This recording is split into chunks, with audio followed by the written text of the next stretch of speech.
recognize these names, but yeah, I don't know who these people are. Like Lauren LaRosa, like I've heard that name a bunch of times. She's the C Mike sub On the on the for Breakfast Club what's for her Jess name? Hilarious. Yeah, okay. Yeah. She sits opposite of them. And we need to talk. I don't know who this is. Nyla Simone. Never heard of her.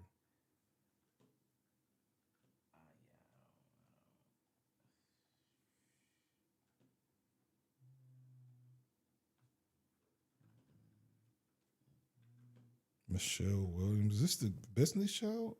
Yes. I didn't know she had a podcast. Did she only have one episode?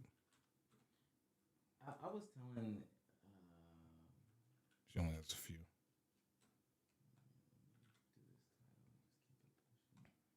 Hello, Duvall.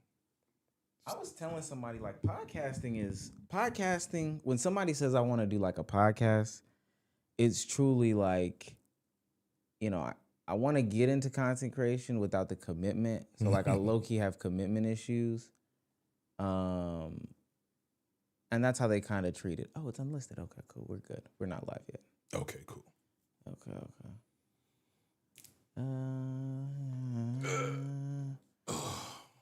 Let me change this title. So how we want to start out? Ask you about your weekend and let's go. Okay, cool. Go. It's not overcomplicated. I'm surprised. Well, this might be a crazy question. No, it's probably not. How old are your parents? Like, how old would they be?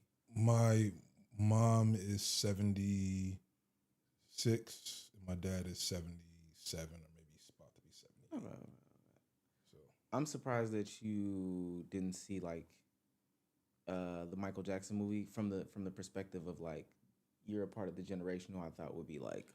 Oh, so I did have that feeling. It was two things. One, it's a weekend full of soccer and kids. And so it was, we had to like plan around that. And then two, everybody said it was ass. So I just didn't put in the effort. And instead we ordered some ramen and sat in the room. She watched TikTok. I played Madden. And we sent the kids to grandma's house. Okay, I'm going live now. We can lead into those are the, and like, because I heard, I don't know if you want to start there, especially we got all the draftees on the screen. We edit around whatever works. But I heard, and you saw it, right? Yeah. So I heard it was basically like just like a explicit like point in time leading up to a concert or something. 89. So it was the beginning to 89. The beginning of like his life till 1989. Okay, so from a childhood to 1989. Yes. Okay, that's a nice amount. Especially before things start getting weird. So and then Antoine Fuqua is a great director, I think. Training Day, right? That's him. Okay, but I want it to be clear. And we'll definitely get to it when we get to it. When they're exploiting like our blackness, like, and throwing that label out there. Oh, it's a black film with a black director. He might be a great director.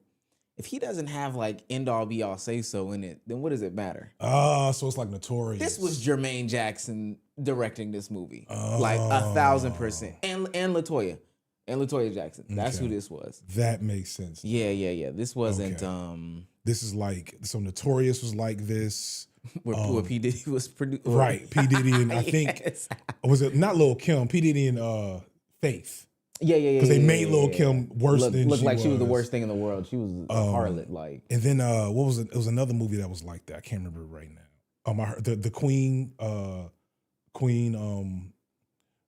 The band Queen, their movie was like that. And it's another big one that like I just had it in my head, and it's like, but yeah. So when it's their biopic, they want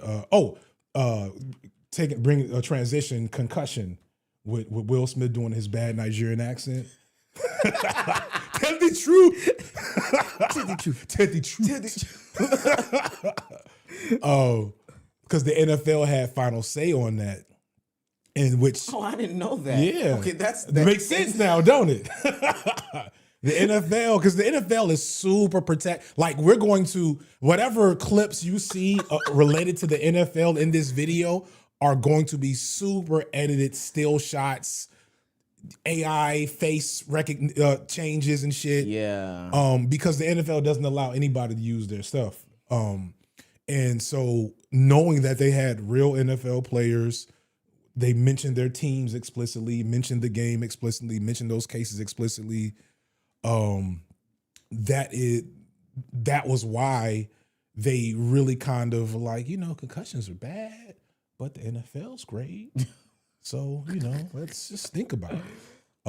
It was just way less critical than, it could have been, which, I mean, you don't have to, I don't know, the NFL, I guess this would be a good place to start. Let's start with the understanding that the NFL is an evil corporation. Yeah, for sure. That's why the draft looked like it did. Right. That's why the draft looks like it does. That's why, listen, I say this as a flawed lover of the NFL product, of my Chicago Bears, who is embracing the contradiction of recognizing that the NFL is an evil corporation that wants us to gamble and join the military. Right? One of those two. And you cannot disabuse that from your love of football as a game. And that's just kind of, I want to make sure that's just out there so people don't mistake this as an endorsement of all things NFL related. But we're gonna have some fun with the sport today. Especially when it comes to dramatizations of actual events. I actually have to go back and look at this movie again and be like, you know what, Roger Goodell, you're the worst. He's the worst. Absolutely.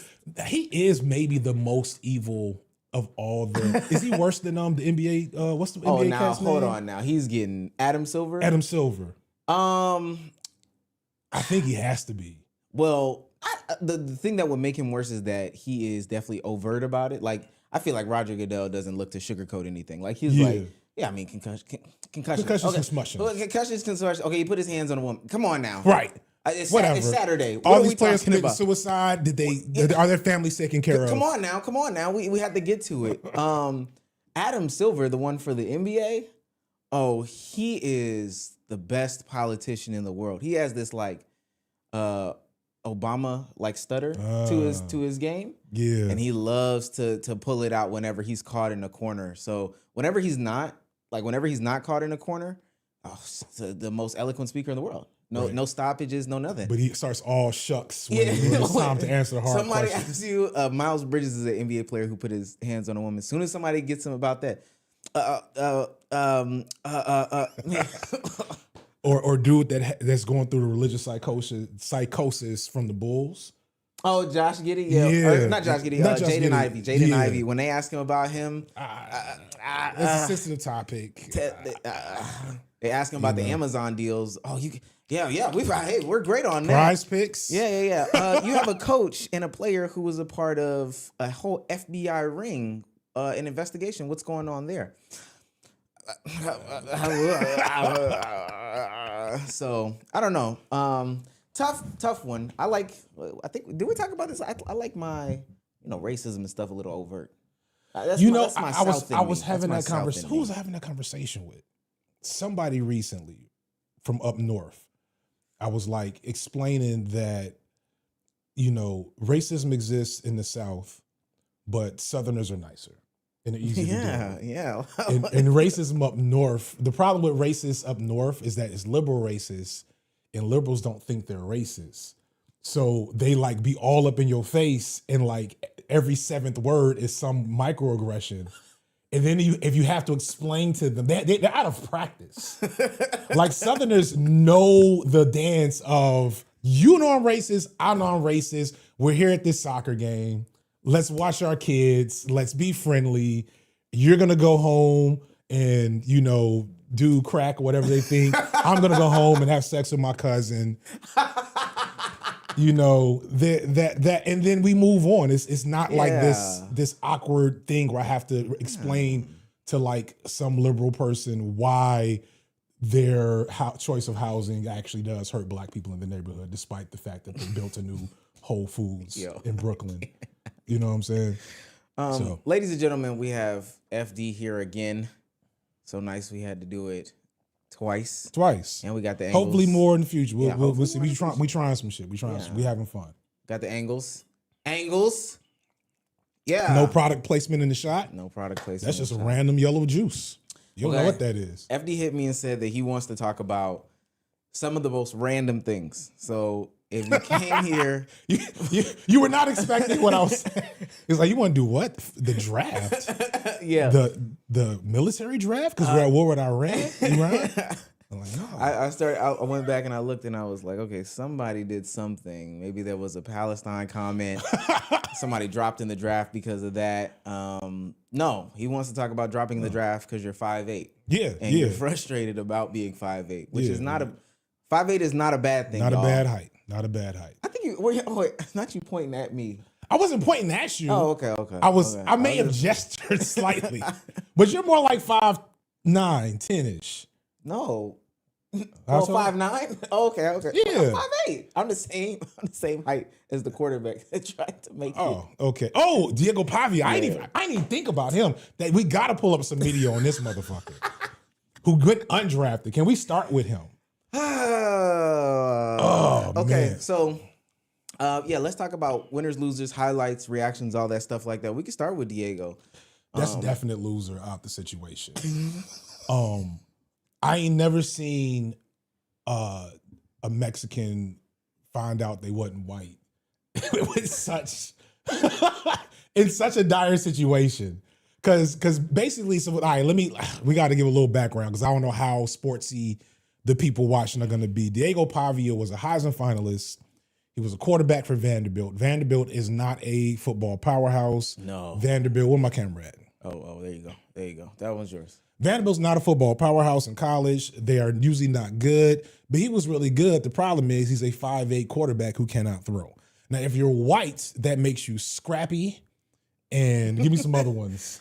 Oh, competitive, gritty, just a football player. Yeah. If you're Mexican, that makes you an anomaly. And then on top of that, he spent most of the last like 3-4 months basically being like Aiden Ross, like doing like just weird. You know what's crazy? It's attached. I found out so many of the up and coming football players actually like Aiden Ross. Oh, yeah. A lot. Well, think about how that propaganda works because Aiden started out as a 2K. Excuse me. Sorry. Hold on. Get your non-sponsored drink. Yeah, drink. Get your non-sponsored drink. What? Random blue can. Yeah, it wasn't just the Puka Nakua incident. It was it's everybody. It's everybody. And they want to stream. Yeah, they want because like you got to think about it though. NIL, right? Mm-hmm. So how do you make money off NIL through essentially being an influencer? That's your biggest money maker. That's fair. And it gives you a head start. So a lot of them start podcasts and start wanting to network with the bigger streamers. And, it takes, again, NFL's evil corporation, American sports in general, as it pertains to the most popular sports, will underdevelop those individuals emotionally, academically, intellectually. I'm just keeping it a buck. That's fair. You got your Aaron Fosters out there. You got your Aaron Mabins. You got, a handful of these folks where it's clear they're very astute, intelligent, quick-witted. But then you got Club Shade. How much shade are we throwing? Because we might need to. Go ahead. Speak your mind. Well, we got other folks that are sports podcasters that are clearly very beholden to the nature, very beholden to their position and know what they can and cannot say. I'll do the. Go ahead. You can. Just me. You got to be out the. Yeah. There are certain people in the sports podcasting world that are going to be very amenable to certain ideologies, which makes rocking with Aiden Ross make a lot of sense. You don't have any, what's the problem? little white 2K streamer. Yeah, he does anti-Semitic gestures and Nazi salutes for fun. But it's okay. He's Jewish. It's he's reclaiming or something. I don't know. Yeah, that's the reclaiming gimmick is a new gimmick. Yeah. It's been cooking me. Whole nother conversation. Okay. Keep talking about Diego while I look at this title. Pavia did not get drafted. And I'm not gonna say there haven't been other white quarterbacks of a similar presentation that don't get drafted at all. But not only did he not get drafted, he didn't even get what's called an undrafted free agent contract, which basically means there's 260 some odd players that get drafted. So they're automatically on a team. They automatically have a contract for a certain amount of money, at least until September, right? And then the undrafted free agents is, all right, every team drafted 7-8 people, and now we're gonna get 10 more people, and that's just a free-for-all. It's like it's like the end of the night at the bar. Like, hey, you want to come join our team? We'll give you this, and another team will call, we'll give you that. These are people that usually don't make it in the NFL, but plenty of them do. And that type of player usually would get an invite to a camp to be a UDFA. He didn't get none of those. He eventually, I think, maybe got a tryout with like the Giants or something. I saw somewhere earlier, and again, because he's the talk of the town, people have been making fake tweets about him. Right. So we need to verify. But I saw somewhere that he got picked up. If he got picked up, it was after the initial. Oh no, for sure. The undrafted free agent. It's funny. Undrafted free agency is so interesting because the draft ends and immediately all of them are on the phone. Because once you get to a certain point, you don't want to get drafted. Well, they got. Now this is from the NFL. The Ravens signed. They signed. Okay, he went to the Ravens. Now this makes some sense. 3 year. I'm almost certain this is not like a 3-year deal guaranteed at all. They're just trying to kick the tires on whatever they can. 3-year deal for an undrafted free agent is kind of wild. I've never heard of that. But maybe it's happening. This is a gimmick. First of all, I want people to know he looks extremely 5'8". Yeah. He just looks 5'8", just in the face. Yeah, he doesn't. He's going to play running back, more than likely. Oh, shit. There's some connotations there. So first off, respect for him to breaking color barriers, because there's not a lot of Latino players in the league. Okay. Damn, let me think. Who we got? In any league. That's not, like mixed soccer or something like that? Baseball. Oh, okay. Yeah. Definitely not soccer or baseball. Fuck. We probably got some mixed players. Let's use Google. We don't have we got Google. Yeah. Ain't a lot of them. But the main thing is he was out here kind of talking crazy ever since the night after the Heisman where he lost. And folks was like, look, we'll take that from the black players, but I don't know about you're not tall enough or have enough melanin or too much melanin for us to deal with. It's crazy though. I'll give him some credit. It's mixed. We're getting like Bryce Young. Yeah, that's what. Yeah. Bryce Young. No, he's not just half white. No, there's, the people will reach. The new gimmick is like ancestry. Tony Gonzalez. Where Mark Sanchez. Okay, thank you. They are. Let me say this. They reach for that gimmick. They reach for the whole like mixed ancestry thing. But nonetheless, I wonder how many conversations he's had throughout his whole life where somebody has told him like, yo, you're 5'8". You're probably not going to make it far, gang. Like, you're really not going to make it far.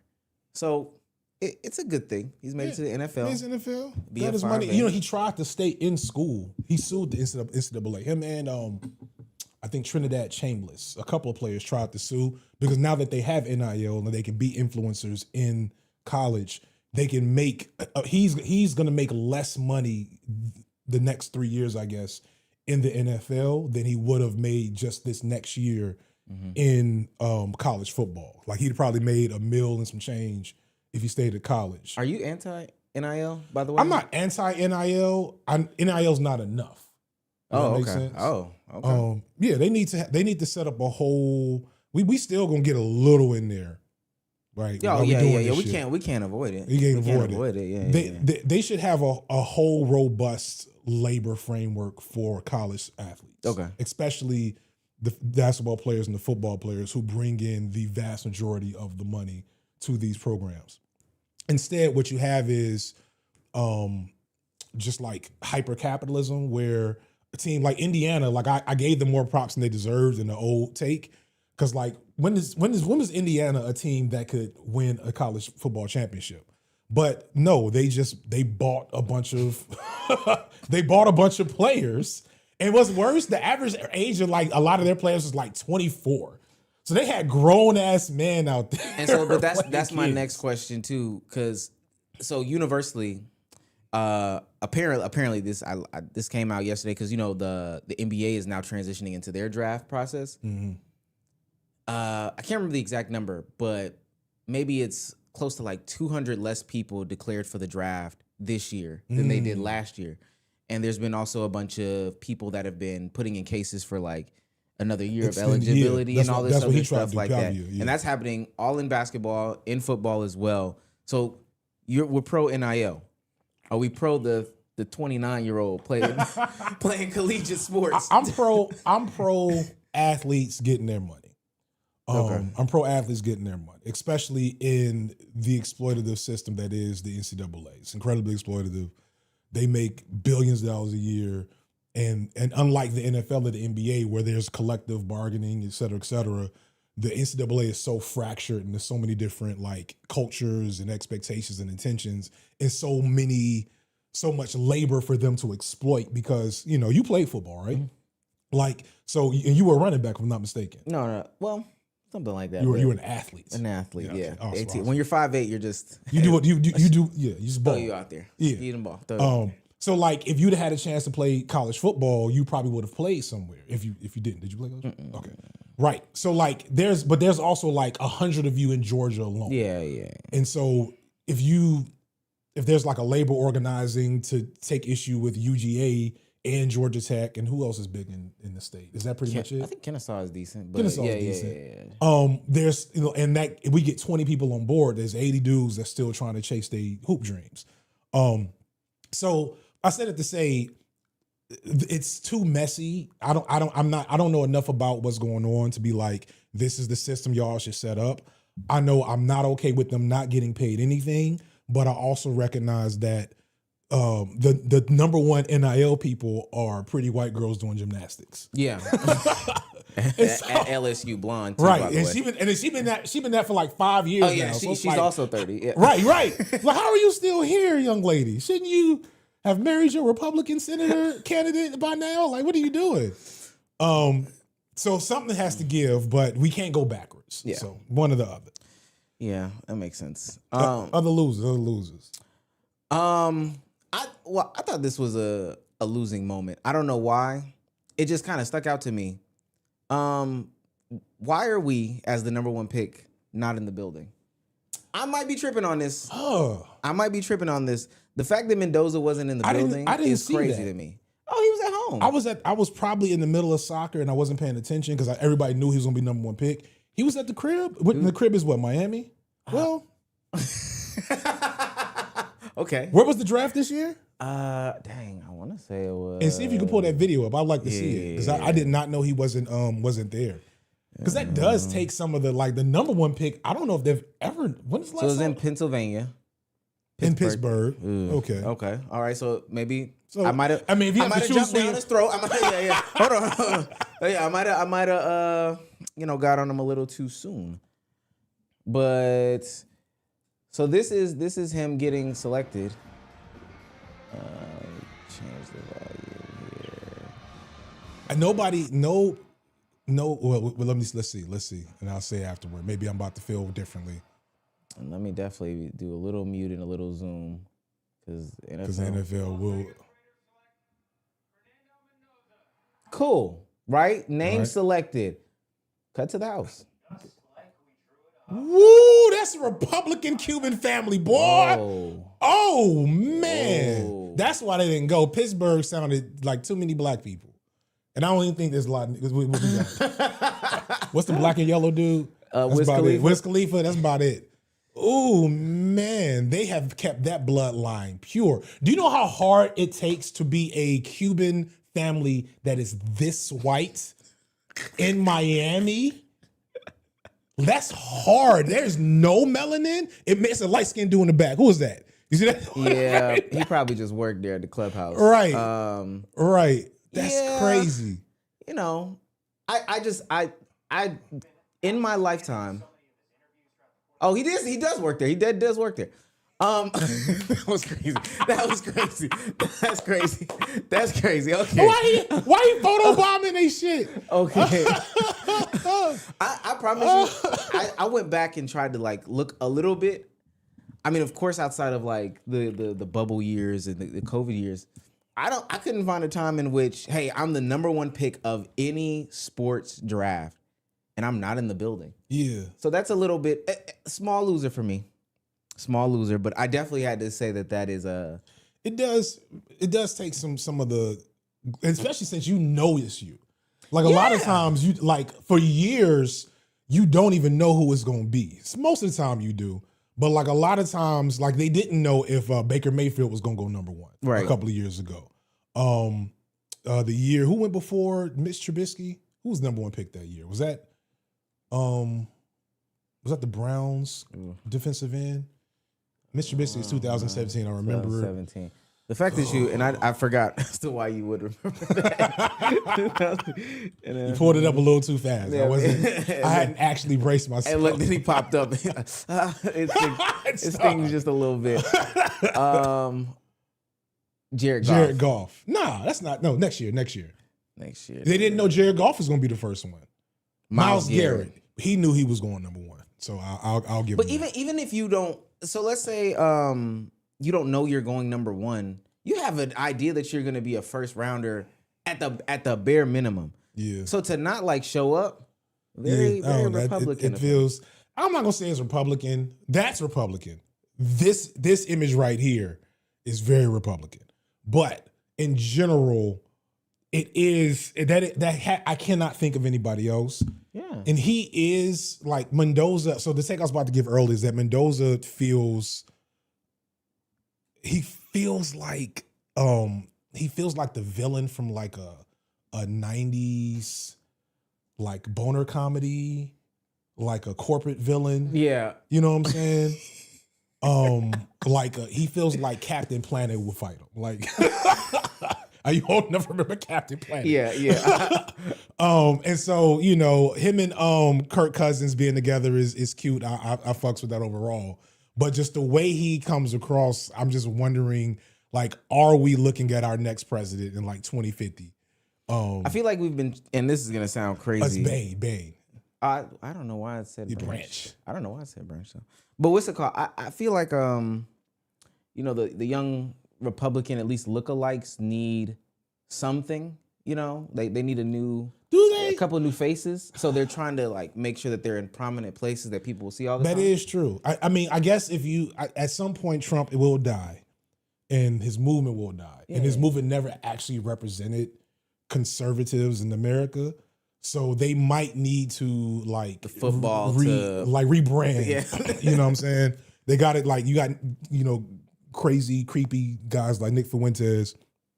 That they can't rep that, but you get 6'5", also has a Spanish last name. Go to Indiana for a year. Okay, cool. We'll pay you. Right.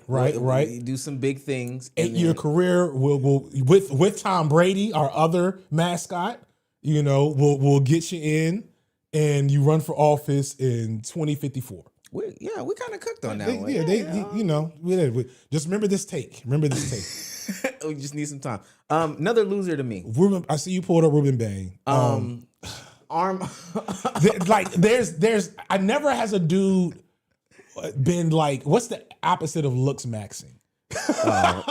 And have that actually affect you materially. Looks mending. Like he's lookism. I guess it's the opposite of look maxing. I've never seen lookism kill a dude in the NFL as a draft pick. Because go to the picture, find the picture of him with his arms actually looking mad short. I think you know what's crazy. Okay, well, right there. I want you to know this has to be this has to be Photoshop, it right? Has to be AI. We're gonna hold on. Okay. Hold on. Go back. It was a still frame. For a little bit. For a little bit. Right there. Yeah. Yo! And I don't want to talk shit because I look at this dude's face. He low-key kind of looked like me, right? We got the same struggle hairline. I'm a stocky dude with short arms, but I don't play defensive end for the Miami Hurricanes. You don't have these short arms. Yeah, he's also 6'2". So his arms legitimately are around my length, but I'm 5'11". So like that's kind of the problem. Now, and he just kind of looks like a expanded Bushwick Bill. Like, are you familiar with Bushwick Bill? Bushwick Bill's a little person. I mean, the chat here. Let me see if the chat's still with me after that one. They are here. They are here. The chat might have turned on me after that one. Bushwick Bill. Pull a picture of Bushwick Bill. Yeah, this is crazy. You have to edit this one out. Nobody clip it. Bushwick Bill was a little person from the Ghetto Boys. And oh No. It's because you asked for it. So I want everybody to know before I pull this up, this was not, and I gotta start using this camera angle more. Yeah, I gotta start. This is FD's take. This is but you see what I'm talking about. Yeah, I definitely see what God you're rest talking him, about. Bushwick Bill, because he died. When did he pass? It was a minute ago. 19 maybe. Is this it? Yeah, 2019 is when this article was No, written, but he died a lot earlier than that. Oh, 91. Oh, wow. He died in 91. That's what it says. Yeah. On June 19th, 1991, Bushwick Bill was pronounced dead. Wow. Oh, no. This has to be like. Yeah, no. 1991 was when, like, they popped off with. Yeah. Why would they say that? Hold on. Yeah, 2019. 2019. No, I swear it was a lot earlier than that. I feel like I was in college when Bushwick Bill died. Now we having too much hip hop deep lore debates. Anyway, let's go back to this is the short arm thing is wild. So I guess to break down the actual football of it all, for whatever reason, having okay, they're killing him. They're killing him. They're killing him with the short arm. Mind you, he is a beast with short arms. I don't know what the real I don't know what the reasoning is, because this is something that's come up a lot in the last 3-4 years in the NFL. So I guess we got to get to the problematic nature of the combine and that old video that Colin Kaepernick did where he compared it to the slave auction, where they I don't know if they actually look. Do they look in dudes' mouths at the combine? At the combine, no. Okay, good. No. Okay, at least they don't do that. No. But they do strip niggas down to their underwear and measure them every which way. Now that is true. And ask them out of pocket questions. Remember when they asked Dez Bryant if his mom was a prostitute at the interview, anyway, so they get him to the combine. He's been a beast his whole career, and they measure his arms, and his arms are 31 inches long, which is a normal person's arm length for the most part, I guess. But for the position he plays, that's like 2-3 inches too short. I would assume 2-3 inches wouldn't make that big a deal, especially the way he plays, but that became a meme. So this dude went from being like a top 3, top 5 guy all the way to 15, right? And he took that shit, because we got to play the clip. We'll play the clip. He took that shit personal. I will say this before we play the clip, though. I used to be a believer in stuff like that didn't matter. You know, they emphasize hand size. Yeah. And definitely arm length and stuff like that. There's been a couple instances of ball fumblers, of non-catchers with small hands. And ultimately, I wouldn't want anybody that's trying to, get off a block not being able to get off a block extend. Because they fully extend, and their fully extend stops here, and somebody else's fully extend is here. I mean, so the arm, it is real in some regard. It's real. Yeah. The Bears have a player, Austin Booker, who has 34-inch arms, and I've seen this dude. He was not a highly heralded. He was like a 4th round pick. But I've watched games where I see him once a game put one arm on a dude and just mush him back into the quarterback. So clearly there's something to it. That said, I don't know how a guy like Bane, who clearly was dominant at the college level, drops based on that. If you don't the thing that the real nerds would say is, did it show up on tape? I ain't watching no tape. I don't know. The other nerds I listened to said it didn't, so I'm gonna believe them.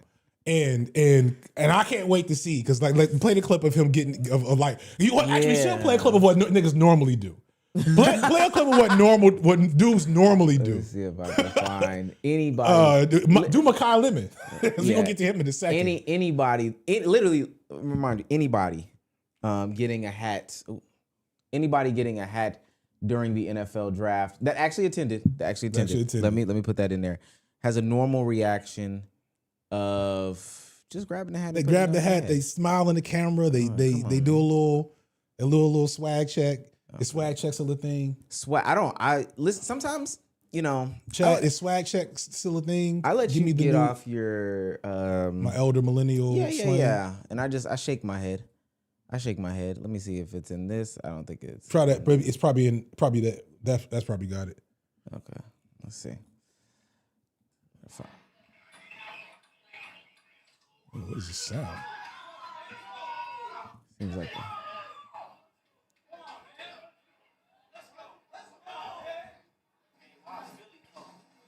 Oh no, this is that minute. So that's different. We need it. Yeah, we'll come back. This the way this dude talk too. Who else got? Give me some other people that got drafted in the first. They don't have nobody picking up a hat. Nah, that might be it. Let's see. Is this one on the right? No, this is the interview. That's the interview. That's one of the many interviews. Definitely got to wait for the interview. I saw a clip on Twitter where they showed how everybody else got their hat and how he got it. Maybe we'll see. Okay, here we go. Okay. Again, this is just a normal hat grab. Yeah. We're not looking for anything These outstanding. are dudes, they worked, all criticisms aside, they worked hard their whole lives for these moments.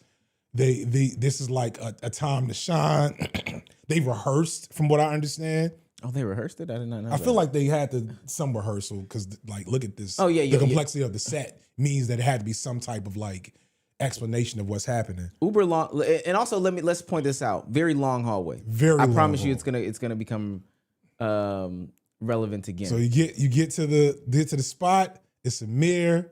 Yeah. Check yourself out. You put this. It's a dream come true, bro. I'm not mad at nobody for wanting that moment for themselves, regardless of all criticisms of athletes in the NFL. If you've worked hard for a thing and you get that thing on this big of a stage, enjoy that. Right. That makes like sense. Peep your boy Ruben. For normal people, it makes like sense. For normal people. But if you this year Halloween fell on a weekend. This is Ruben Snatch. Before the camera can even switch. Right. He's like, man, Snatch. Yeah, I'm fucking all y'all up. Then he does the hold up. Then he gets out there, he does the Henry Cavill reload, his arms move. Peep. God. Peep. Yeah, I'm letting that. Oh, he about to be a killer. I'm so happy he's not in the NFC North. The reason why I brought up the long hallway too is because you got to imagine when he got his name called and he's at the beginning of the hallway, he's saying to himself, "Snatch that head and just snatch your head and just stun on him when you get to the end." And somewhere along the lines, you're going through all the teams, you could have probably said, "You know what? It's cool. I just got drafted. I'm still a first round pick." Look, you know what? It's actually not that big of a deal. I'm a first round pick. I'm a multi-millionaire now. Yeah. No. He walked past them other 14 teams that did not draft him. He said, y'all drafted David Bailey over me? Ironically, the dude we just showed you is sweet. No, my bad. Ironically, the dude we just showed you is the main person that was his competition who got drafted second overall. That was the only other edge. Was he the only other edge drafted before Bane? On the top, yeah, I think so. I guess if you count Arvell Reese as another player.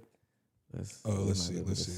It's good to have Google right here to answer these questions. We're going to need it because we only know so much about sports. As you can tell, this is not going to be a hardcore analysis. Yeah. Arvell, Reese. Sonny Styles. No, Styles isn't one. Yeah. Offensive tackle, safety. Proctor's Yeah. Yes, he was the third defensive edge to be picked. But he was by far the most accomplished at the position.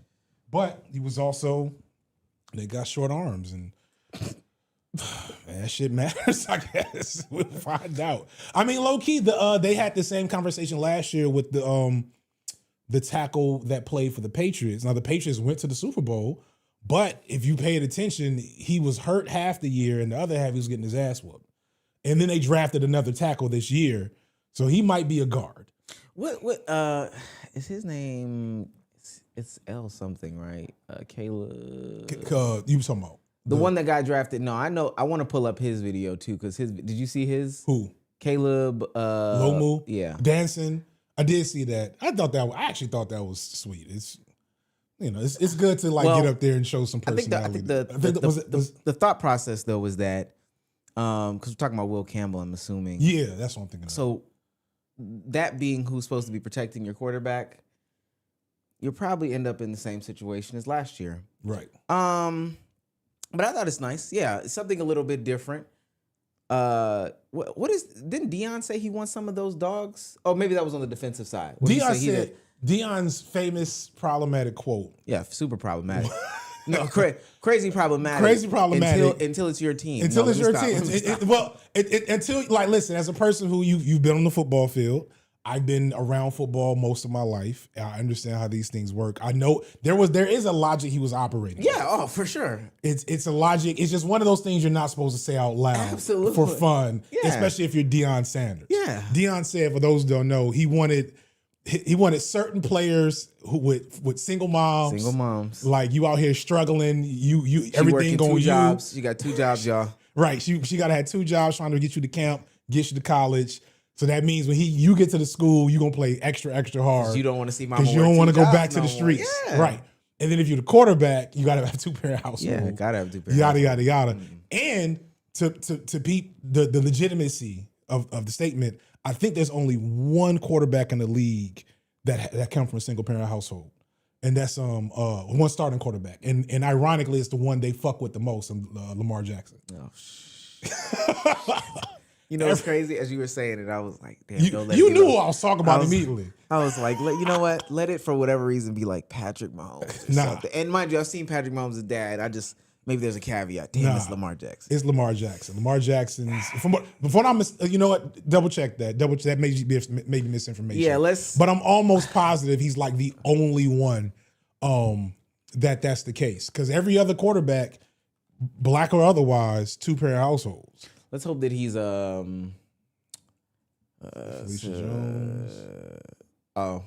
She instilled them the values of hard work, perseverance. As a single mother. I'm just gonna, yo, hey, no, that was just coded language, right. For we could see some of the pictures. Okay, there was. Yeah. She was a single mom to 4 Do we know kids. anything about his dad? He died of a heart attack. Okay, that's fine. I mean, relative. It could have been a worse statement. Yeah, it could have looked worse. What we're dealing with, right. You know, I'm cool with that. Awesome. Actually, that actually makes some sense, because the whole point is, one, to play quarterback at that level, you need to have specialized training basically by the time you hit puberty. Right. You cannot I saw somebody say that the NBA is gentrified now. Yeah. Which I think is, maybe that's why I'm like less into basketball as I've gotten older, because I've noticed that. More light-skinned brothers, more mixed brothers it's in it. It's not just that it's light-skinned and mixed, it's that it's clearly elitist. Yeah, no, not even. Basketball used to have this mystique around it of like getting it out the mud, like dudes in the neighborhood park shooting on a chain link. In hindsight, though, I want people to know that's like the worst version of basketball. Okay, the stories of old of John Starks working at the grocery store, and then Patrick Ewing going in to get a loaf of bread and saying, "We need a shooting guard." No, that's terrible. that's terrible, guys. I want y'all to know that that's bad. That's bad. Oh shit. Yeah. So but now it's AAU camps and a lot of pay for play. And if you don't get your kid into the certain training networks at an early age, they're just not going to be able to keep up with everybody else. Football, I don't think has that as much. I think football is too physically demanding to pay your way through it at this point. Because it's just I think it's just too much. Yeah. I forgot where I was going with this. We're talking about Lamar Jackson, single parent households. Oh, it's good to see. I'm gonna try to fill in some words. It's good to see. Also, this is what I want to transition to. So, quarterbacks tend to have 2-parent households just because 2-parent households will be more resourceful. Yeah. And the way that quarterbacks have to like be Specialized. You were saying specialized. Yeah, specialized, but also like media trained as like kids, which is kind of fucked up. It's going to be harder to do that without like significant structure. Somebody talked about like you know how there's pageant moms? Yeah. There's quarterback dads. Oh. And if you think about like the homie Caleb Williams, love him to death, he's got a quarterback dad. Yeah. You know, Jalen Hurts in the Eagles feels like he's got a quarterback dad, and so on and so forth. So, and the new era. Have you seen Eli Manning or not Eli Manning? Peyton Manning's son? No, not Peyton.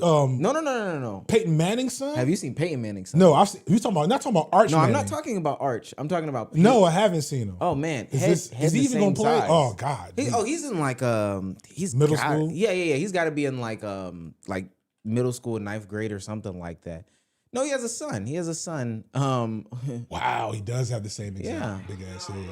God damn. Oh yeah. No, the head thing was not like a no. He has. Is he chewing on tobacco here? Stop. No, stop. is he? No, press play. He's not chewing. That's like his tongue or something like that. Why does he have on a bonnet? And this is his. That's definitely Peyton Manning's son with all them damn shuffles and. So yeah, this is his. That's interesting. Yeah, I was definitely not. I don't have many words for young Arch, but yeah, Peyton's son. I don't know, what's his name, Marshall or something like that. Yeah, he's Marshall Manning. Interesting. Eminem. Interesting. I wonder if that'll happen. So that's one thing that I missed this year because I wasn't as locked in. Again, soccer dad shit over the weekend. Who was the hard luck story they hyper focused on this year at the draft?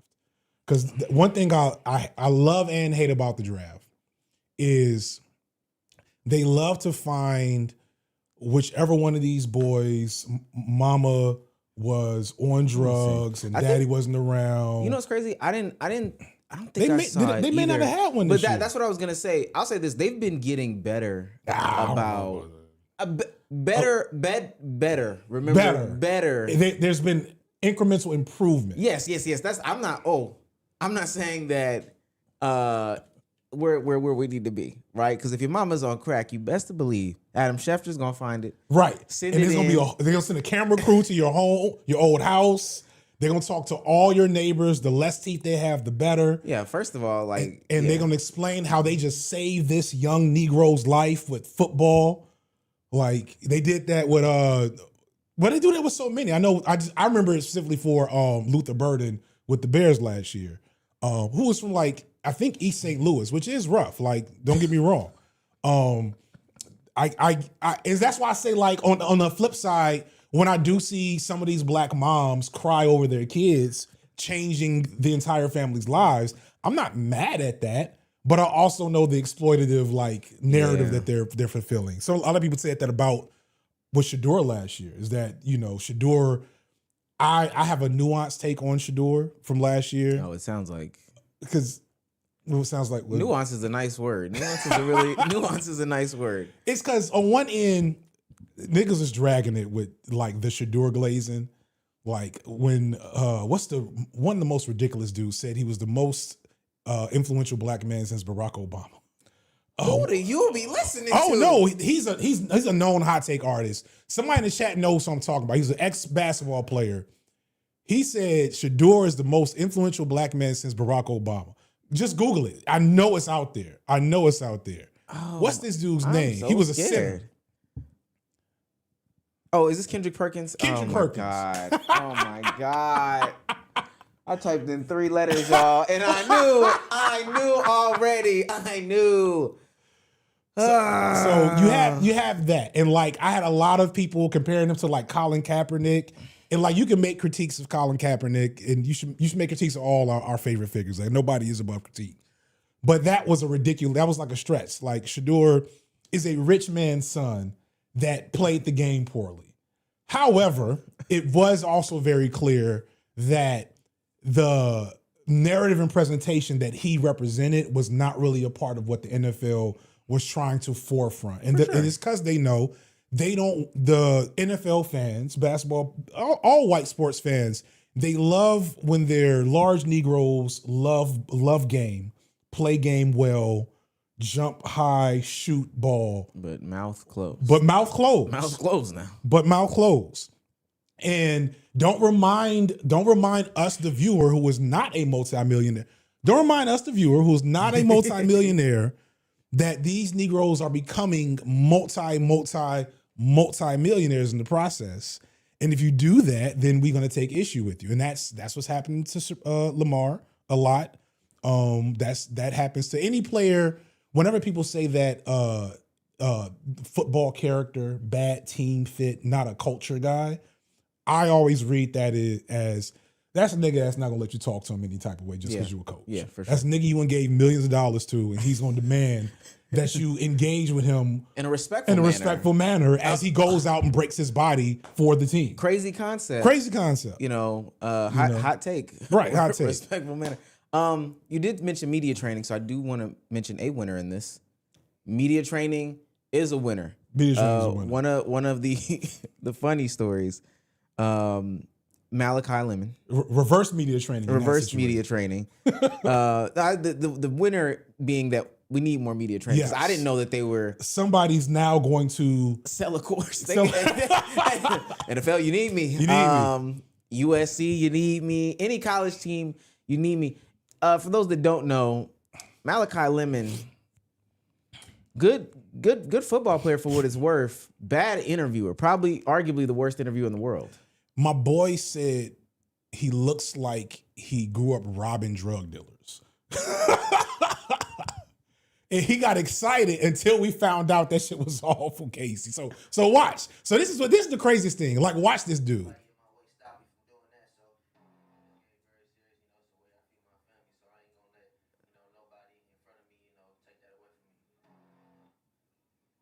What is? Why does he? Oh no!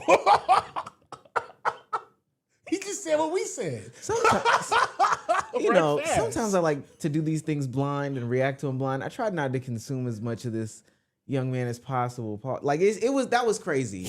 I run fast. I jump. I catch ball. Right. And also, let's be clear. This is performative because yes.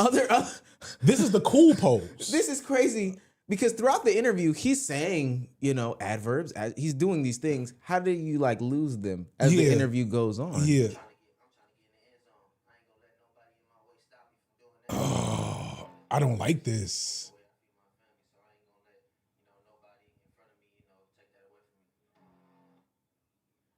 What is he looking at?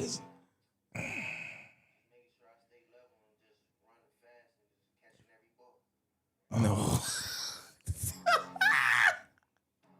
What?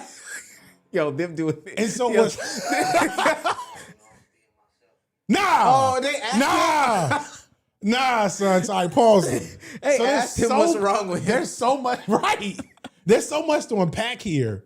There's so much to unpack. So let's start with let's start with Grayson engaging with what happened to dude after this, because this is the combine. So this is the slave block moment that he just finished.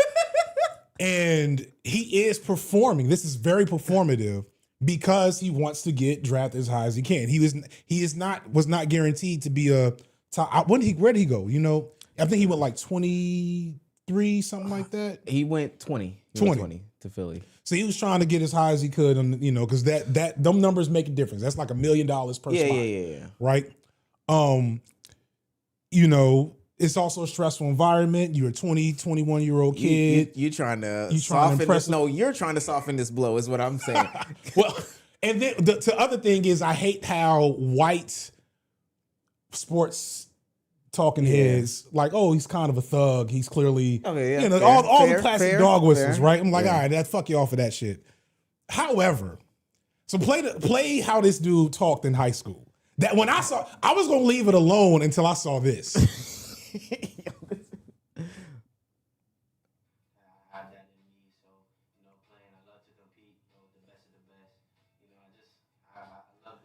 a sweetheart.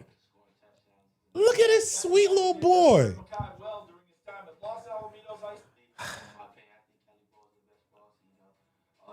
Like, Yeah, that's a good kid. like, He had a 4.0. right. Go to the, and he got both. And so, and like when He I got saw, both his parents. yeah, he got both his parents. Like, so, and wait, go to the, find that so you can see how his dad talks. Oh, his dad? Okay. Like, because I thought I was about to see, like, okay, you know, this is who Deion was talking about, right? Where he wants somebody trying to get it out the mud for the whole family. He's talking about, I'm trying to feed my whole family. I know a Morehouse graduate type nigga when I see it. And I want y'all to see, there you go, right there. This one right here? Yeah.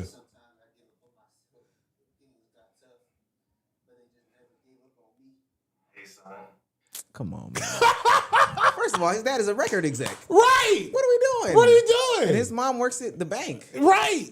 Where did that bop come from? Where did that cool post, like, where did that Stevie Wonder head roll come from for him? What part of California? Look up what part of California he's from. Oh my gosh! Because I'm trying to understand. Because that looks like a great dad. Oh my gosh!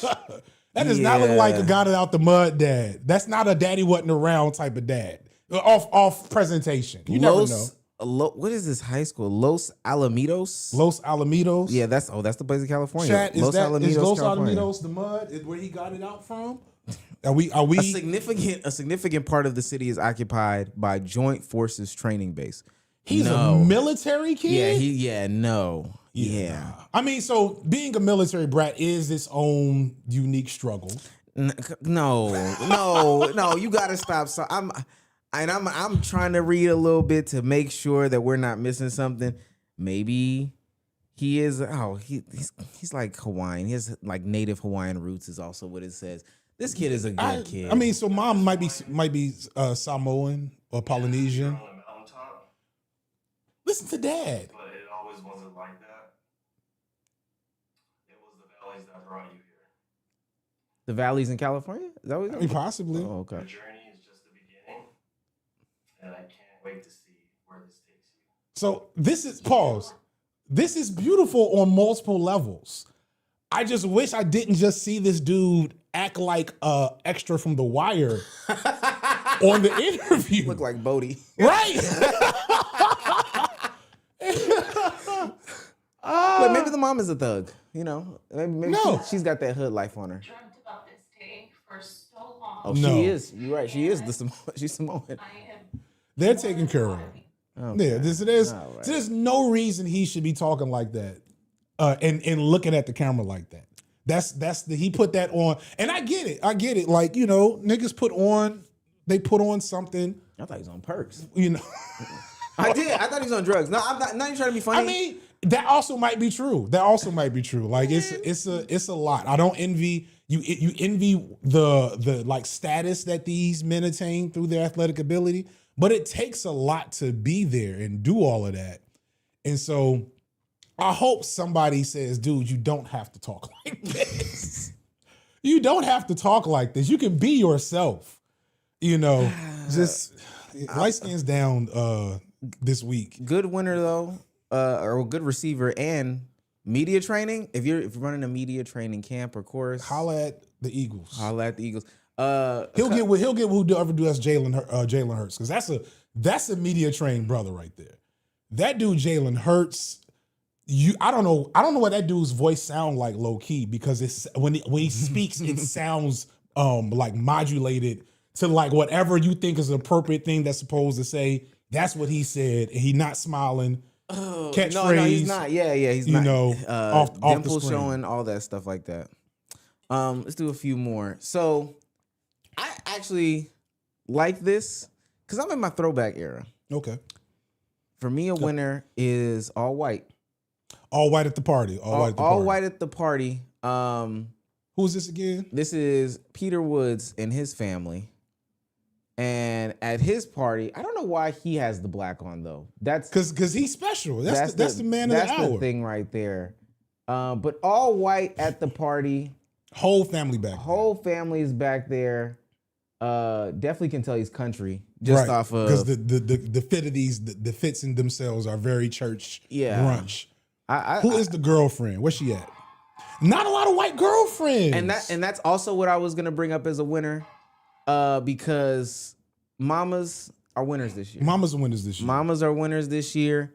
And I gotta say, as a husband to a boy mom who has never been much into the football, but she's always watched the draft with me, she has always said, "Why are these girlfriends so goddamn close to the camera when the babies are getting their positions?" Because the half of these girlfriends not gonna be here, which is true.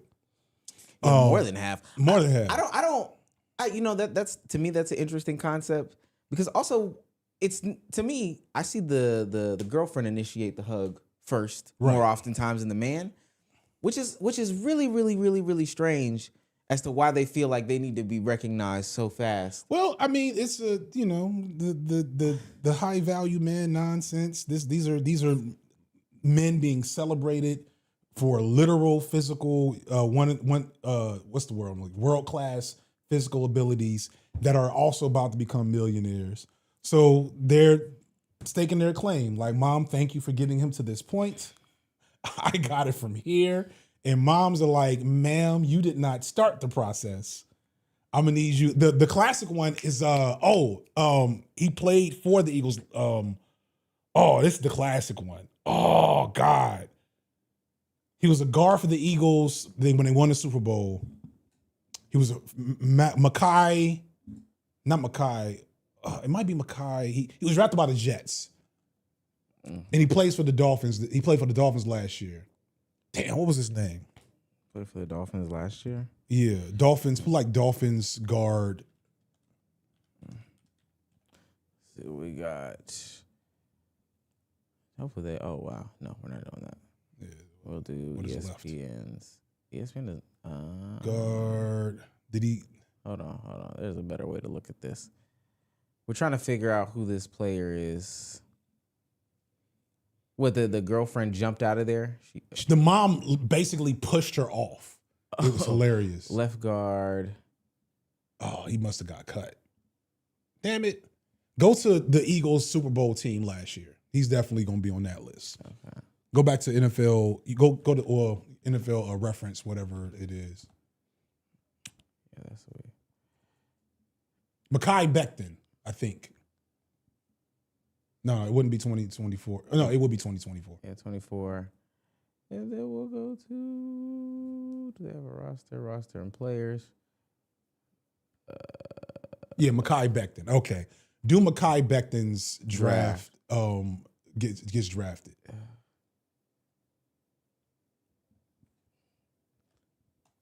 Dang. Peyton Manning's son has a big head. Yeah, that's wild. Okay. I forgot this was during COVID too. This draft has a couple of deep lore moments. Oh, wait. Okay. Oh, was it not him? Hey, wait, I may be off.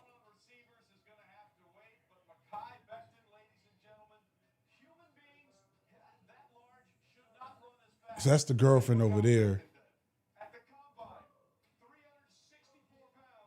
That's mom. That's mom. So this must not be it then.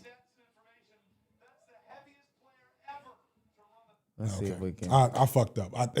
There's a classic clip of a player getting drafted and the mom literally moved. Yeah, the NFL mom. You go back. Moved girlfriend. Go back. Right there.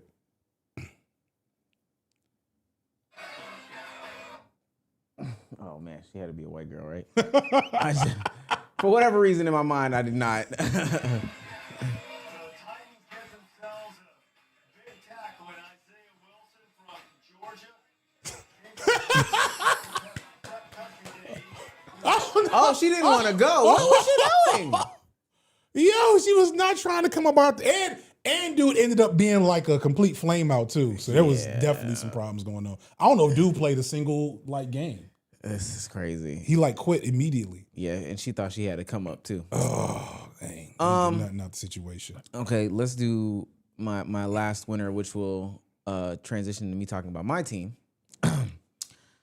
Nepotism. It's who is your team? I'm claiming the Falcons. You claiming the Falcons again? Yeah. I fucks with nepotism. What they?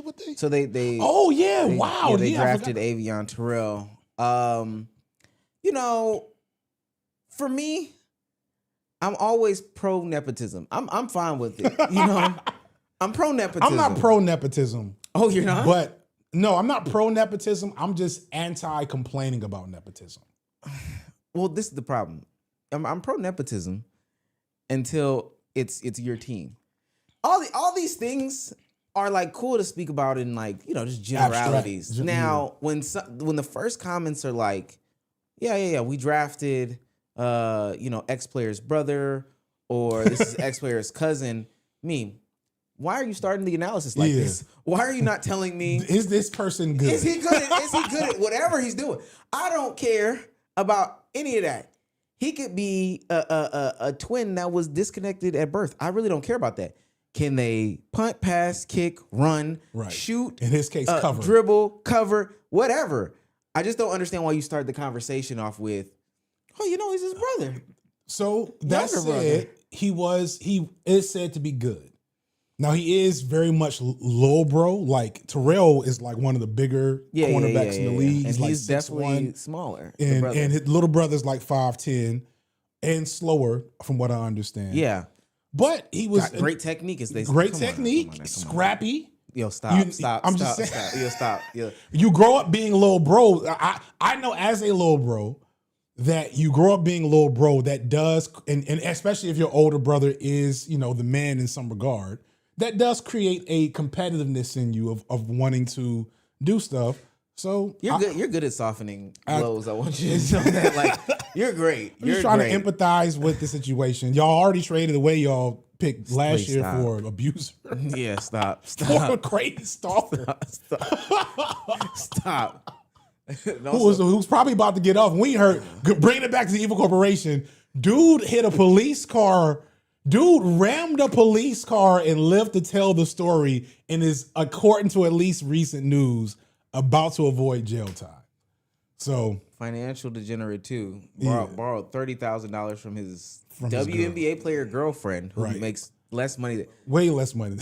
I didn't think about that part. A lot less money than you. So it's not a good time to be transitioning in Atlanta. We do have Tua. We do have Stefanski. Y'all have our old GM that we didn't get shit for. Did you hear about that? No. Oh man, can we have a DEI conversation in the middle of all this? Oh my gosh, it does not sound good in Atlanta.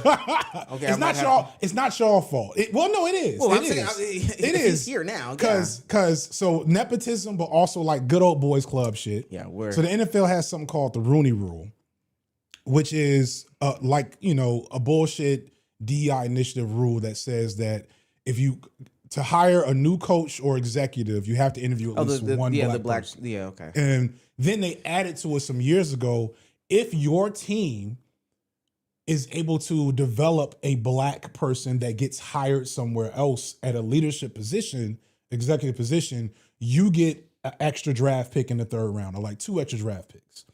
So first, we hired a light-skinned nigga from Kansas City, Ryan Poles. Jury's still out on Ryan Poles. I think he's okay. Other Chicagoans is like, I don't know about this dude. We'll see. I'm pro Ryan Poles at the moment. He hires some dude who's from here, named, what the fuck is this dude's name?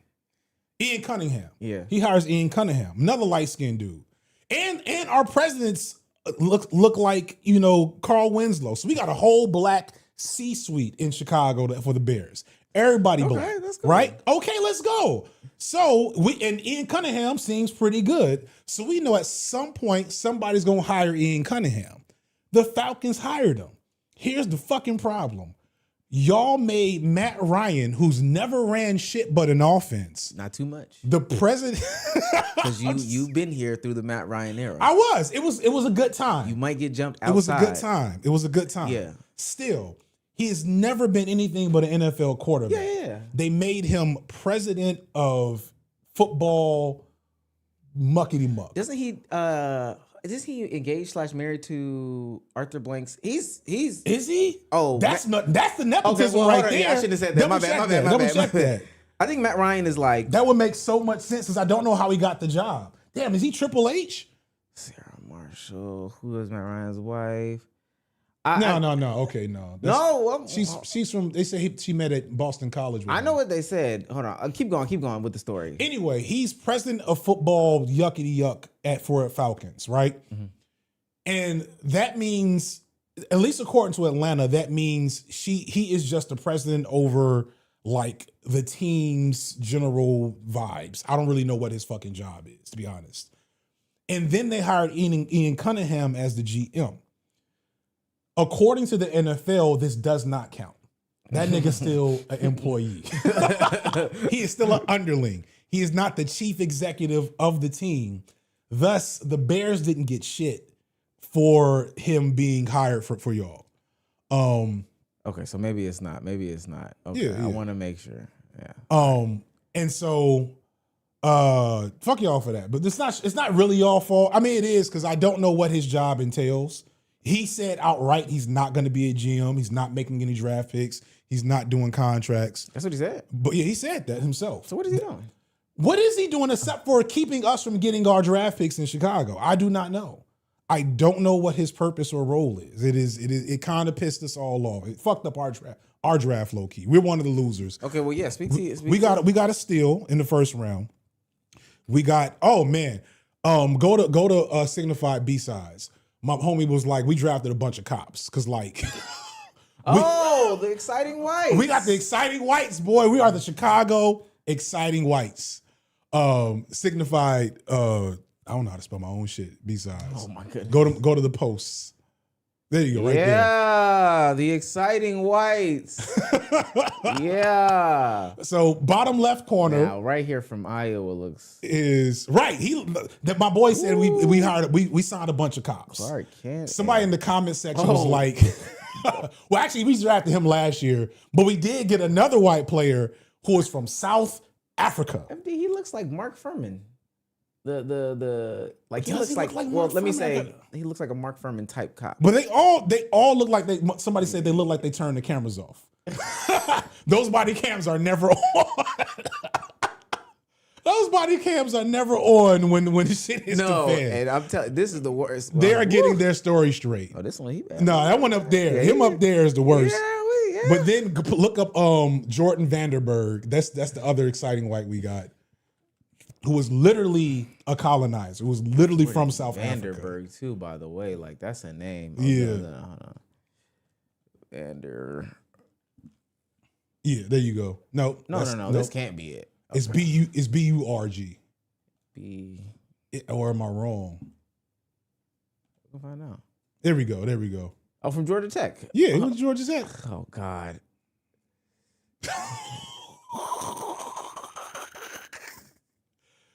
So we're changing the culture in Chicago.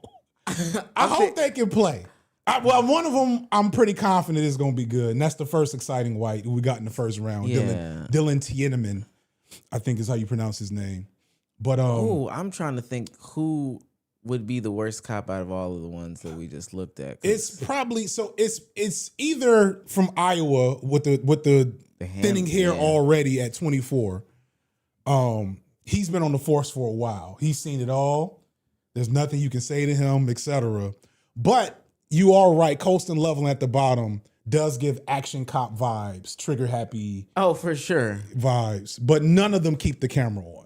All of them are getting their story straight before internal affairs arrives. Definitely one of those law shows on NBC. Yeah. Playing out one of those scenarios. You pull out guns on black people, but not white people. Right. So we're hoping the exciting whites do well for us in Chicago. We had a weird draft.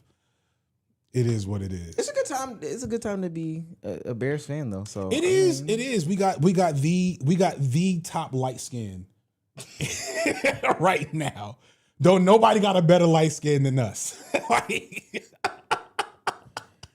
My light skin is pull up a better light skin than Caleb Williams. Ain't nobody beating Wait a minute. Who? Patrick Mahomes is still light skinned. Nah, Patrick Mahomes won. His wife is a Trump supporter. No. He talks like a frog and his hair look goofy. Yeah. All right. I can't. So we ain't talk about him being the best quarterback in the league. I'm saying he's the best light skin. Okay. All right, in the league, in media right now. Okay, we hope we got another light. Speaking of light skins, we got to get to Klay Thompson. Let's get to Klay Thompson. Oh shit. Okay, I want to read off the. We got super chats. Oh no. I want to read off the breakup post because that's where it starts off. It's an interesting post, and I don't know if I would have came to social media with this one if I was Megan P the Stallion. Yeah, I struggle with it because Meg has. I guess let's read it for the uninitiated. Cheating had me around. Wait, you gotta stop. Go ahead. Okay, go ahead. Cheating. I'm trying to think. I'm trying to find the tone. You had the tone. Yeah, you had the cheating. Had me around your whole family, playing house, got cold feet, holding you down through all your horrible mood swings and treatment towards me during your basketball season. Now you don't know if you can be monogamous. Multiple question marks. Bitch, I need a real break after this one. Bye, y'all. Do you know what she means by the playing the playing house? Yeah, did you see the Thanksgiving thing? That was crazy. Can we just start with fumbling Meg the Stallion? Yeah, I'm not gonna lie. He's an habitual baddie fumbler because he also fumbled Coco Jones. I didn't know that because I got a video on this coming out like Friday probably. Because I had to dig in. I was like, we got to dig in the slop on this one because like. Because I've made a lot of really like highfalutin political videos the last couple of months. When I saw this, I was like, oh, we are getting in the mud. Because how do you fumble Coco Jones and Meg the Stallion and whoever else that I don't know of because I don't be paying attention in one lifetime and God night strike you down? Like the other one is pretty. I can't remember her name, but she's pretty too. She was actually in the Michael Jackson movie. Right, like we got whole actresses. I'll say this because and maybe Klay, there's different game out there, so maybe Klay does have this game. I'm gonna speak for myself. Mm-hmm. In my experience, I have not run into too many women who are willing to cook an 11-person Thanksgiving dinner by themselves. Right. Now, I like to cook. She may have had help. Right. That's impressive.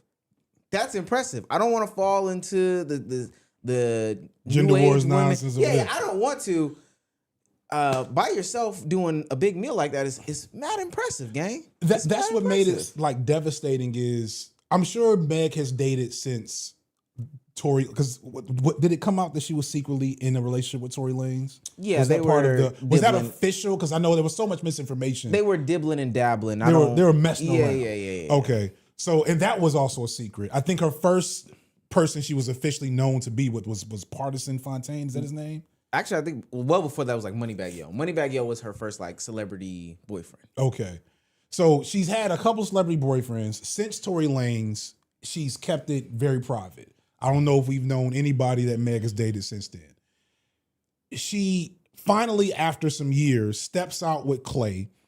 And people are happy for her because, one, let's be real, rappers are broke. And she's dating rappers. Fair.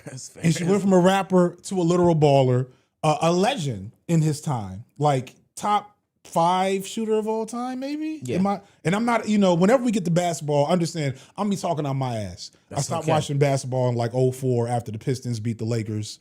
I was like, I don't need this no more. I got other shit to do. That's a crazy stopping point, but okay. The life caught up with me. Okay, I graduated college and I just didn't come back to Specifically basketball. I'm not coming back. Yeah, I don't know why. But I know enough to know he was a splash brother. They won 4 rings. He was a lethal shooter to speak, and is a legend of the era. So that seems great. We have a match made in heaven. We have Meg for the ladies. We have Klay for the dudes, and we can we Jada and Will broke down on us.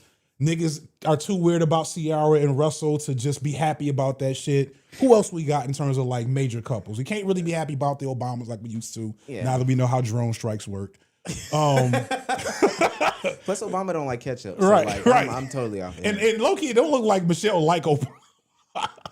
Sometimes you just get to a point where you're living. Right, you're living. Yeah. So I don't know who we had. So they were on like a short list of like future Black Love megastars. and cheating had me round your family. Like, I don't get it. I do want to, cause okay, cause this is the interesting one. Mood swings and treatment towards me during your basketball season. Now you don't know if you can be monogamous. There's some detail in this. And I don't know, maybe I'm reading into it too much. Apparently, this reads to me as though there were question marks throughout the entire relationship about the status of like, are we open or closed? I disagree. I think he was probably always open, and it just wasn't. I'm just keeping it real. No, he probably was. It was probably always not open on his end, and he was just trying to get that like rubber stamp by Meg. Certain, I talk about it in more like intellectual depth in this video that'll come out.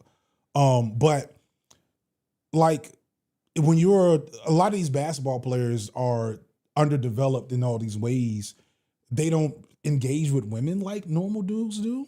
Like they're real life high value men. Yeah. Right. And the funny thing about that term and how it's like just thrown around, like it's just this credential you can get. Like you can go to a seminar and get a high value man credential to improve yourself. Well, I have a certification, so right, I don't know. Right, certification. Like you need the LSAT. You can take the LSAT. I got my high value man certification.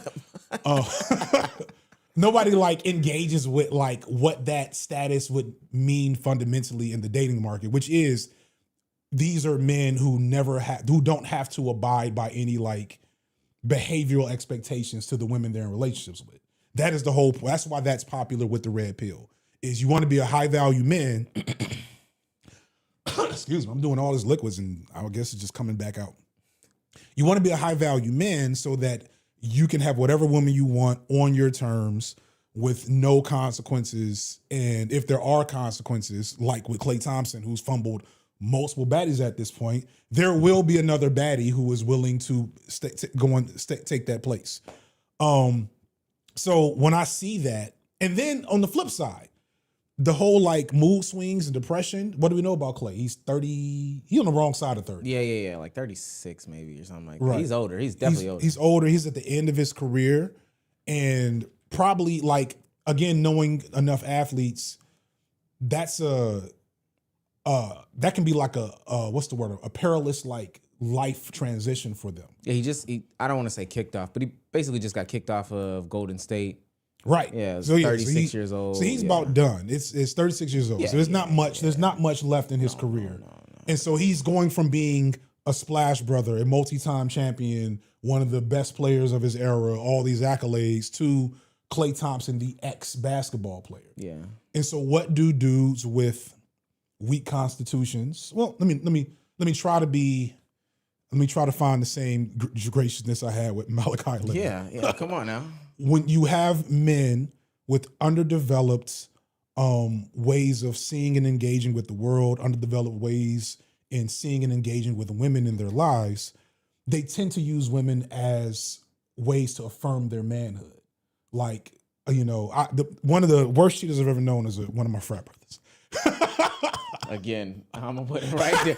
Let me put it right there. One of the worst cheaters I've ever known is one of my frat brothers. And I never forget debating with him why he cheats. Because he had a really attractive, seemingly very loyal, a lot going for herself, girlfriend in college. And he would cheat with literally any girl that presented herself to him. Like, it did not matter her status, what she looked like. If she was interested in him, in his mind, this is like a literal quote, "I'm a man, ain't I?" I'm like, nigga. Okay. And like, so that's a regular dude, right? Yeah, okay. But like that sentiment is not so unheard of amongst certain types of dudes. And if you are, I'm not saying that this is very common in NBA, but if I had to pick a place where this was probably very common, it would be among elite athletes who have never had to engage with reality in the same way regular dudes do. There's a take on this that I want you to listen to, and I'm pretty sure you haven't heard it. I thought it was kind of crazy only because they said that Klay Thompson Well, we'll listen to the actual take in it of itself. This is the take. Let me bring it up for the people.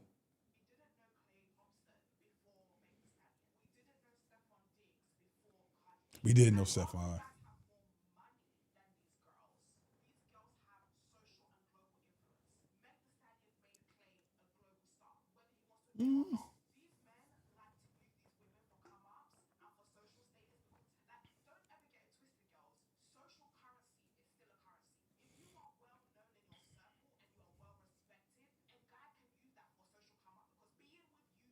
This is the claim. I'm halfway there. The framing is a little off to me, but I'm halfway there. Is it get better or worse? No, it stays the same. It okay. stays the same. Yeah, I just wanted we're leaving it at that. So I will agree that Klay plus Meg is better for both of them.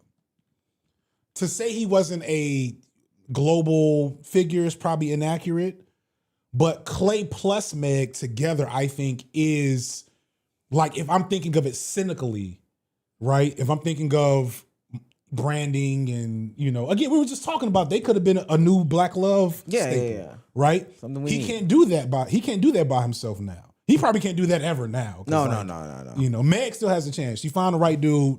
People will be like, "Come through, Meg," and come through with whatever dude you find. He still be landing on his feet somehow. I don't know. Well, he'll get with another baddie, but he's never getting back to like. Yeah. Oh, no. Opportunity. Women hate this man. Yeah, rightfully so. No. So that's true completely for Travis Kelce, right? I don't think Travis Kelce likes Taylor Swift that much. We've seen the type of women Travis Kelce likes. They don't look like Taylor Swift, but they're not billionaires. They're not billionaire global brands. So, hey, get it where you fit in. He's at the end of his career. He wants to be an actor. He wants to be in media. It makes sense to be Travis Kelce, Taylor Swift's boyfriend. He went and got him also a cop. That's haircut. what I was going to say. There's a generation of people who don't know that Travis Kelce at one point in time was full wigger. Yeah, right. He was full wigger, and now he is. Boys, cut your cameras off. He's leading the charge. Cut your cameras off. Step out of the car, please. Yes. That's what Travis Kelce looks like now.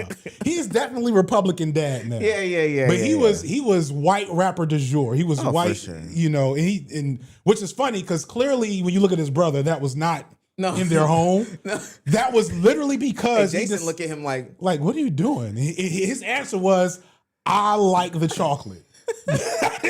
That is why he looked like that for all those years. And this is not just his ex. If you research Kelce, every girl that Kelce's ever been with since he's been in the NFL has been a Black woman until Taylor Swift. Yeah. And I'm not against. I love that for everybody that was involved. I find that switch up both in aesthetic and style. I find it insincere. Yeah. No comment on this one. I don't know. But Klay was a significant figure. He will still be on some level. But I do think actually as it does sound outlandish. There is this weird thing because we're talking about like two different worlds of influence. Like when Travis Kelce first got with Taylor Swift, there was all these dudes it was like a TikTok trend to troll your boyfriend about not knowing who Travis Kelce was, right? So like that's the thing. But I forgot where I was going with this. Shit. This was on the lines of that Megan Thee Stallion made Klay Thompson more famous. Saying she made him is a reach. But like what they could have had together, like Meg, so it was clear that there is, we joke about the whole Black Love thing, but there is a branding and marketing and influencer economy built around relationships. Yeah, for sure. Another person that need not a microphone in front of him is Simone Biles' husband. Oh, that said they just keep putting his foot in his mouth. He hasn't spoke. But they were like, "Look, guy, you're not quite ready." Yeah, right. And this is a guy who has never been an NFL star, but because he was married to that case it was real because he was married to Simone Biles that elevated him within like a influencer realm, right? So we don't see Meg cooking Thanksgiving dinner on the timeline, which is crazy. like for no reason. Yeah. That was very much to promote their relationship as something to be commodified. And it got to be frustrating for a multitude of reasons to throw all that away, not just the effort and like the actual love and relationship, but also like literal economy and capital that you could have had with two very attractive, very successful superstars in a relationship with each other, you know? No, it is frustrating. Clay broke the contract. And yeah, be fumbling. both It's crazy. metaphorical and literal. I also, well, and he never has to do it, but I'd like to see him cook even a portion of Thanksgiving dinner. Because even portions of Thanksgiving It's a lot of is work. a lot of work. Me and my wife tag team that shit every year. Yeah, You know? you get mac and cheese. I and got green beans. I got turkey, mac, yeah, and there you greens. go. You got Yeah. stuffing, you know, other So sides. imagine do the whole thing by yourself. Right. For your whole family. Yeah, for 11, you got to hang on to that Right. person. That's an act of love. Like Yeah. they could have afforded to have that catered. And low key, there probably was. performative. I was gonna say that's It's a little performative, right? But again, It's a this little is the creator economy.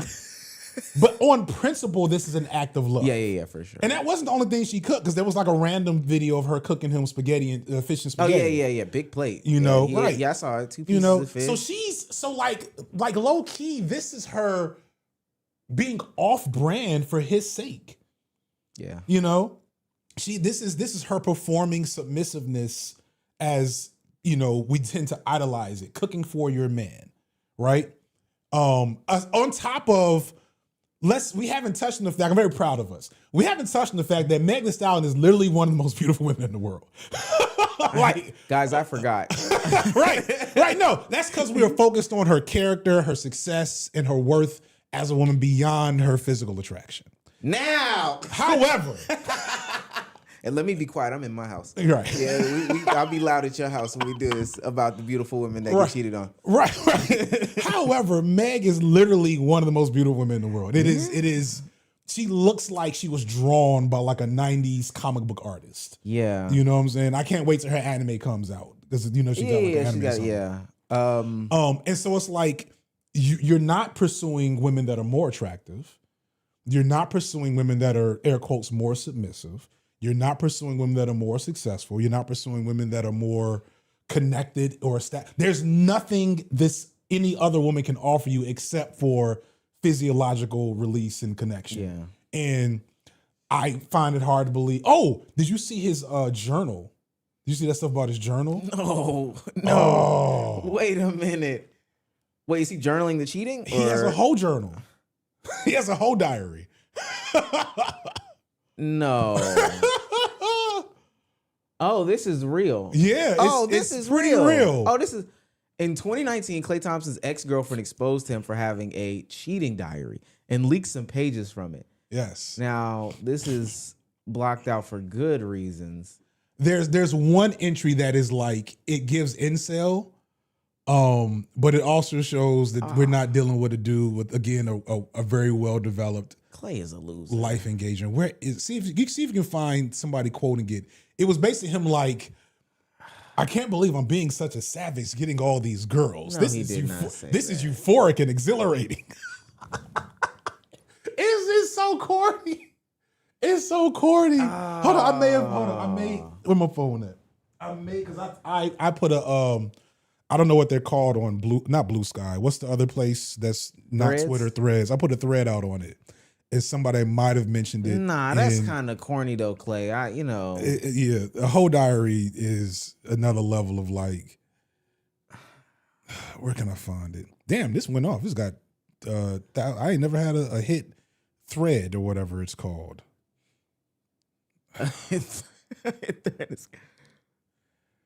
Oh man, I can't. This might be one right here. I think I found one. This is somebody that's gonna transcribe it. No, and also I kind of skipped it a little bit. This is nasty.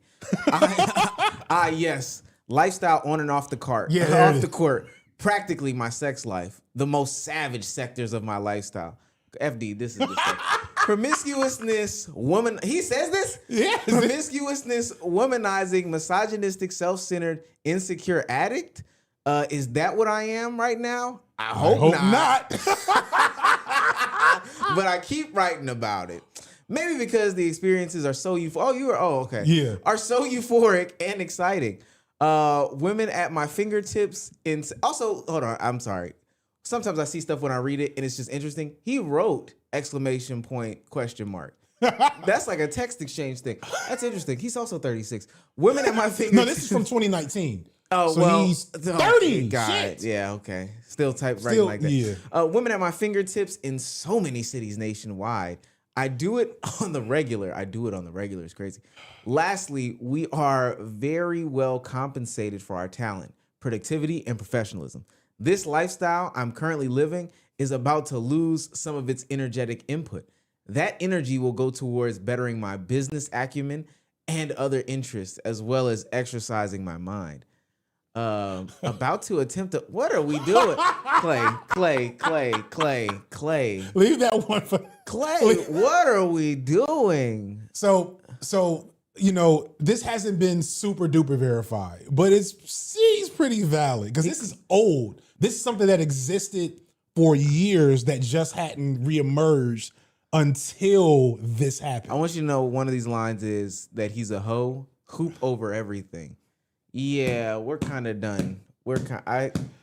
That's why my light skin is the best light skin. Yeah. That's why Caleb Williams, until further notice, he's running the game. But yeah, so like that's incel adjacent. Like, am I wrong? No, you're not. No, you're not. Like that's a person who did not have access to the affection and attention of women before sports at that level gave it to him.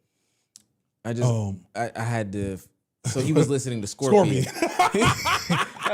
Guys, I want y'all to know I had to just Google it. He was listening to Scorpion while all this was going on. Right, which came out the year before. That checks out. Okay. Yeah, It's Clay.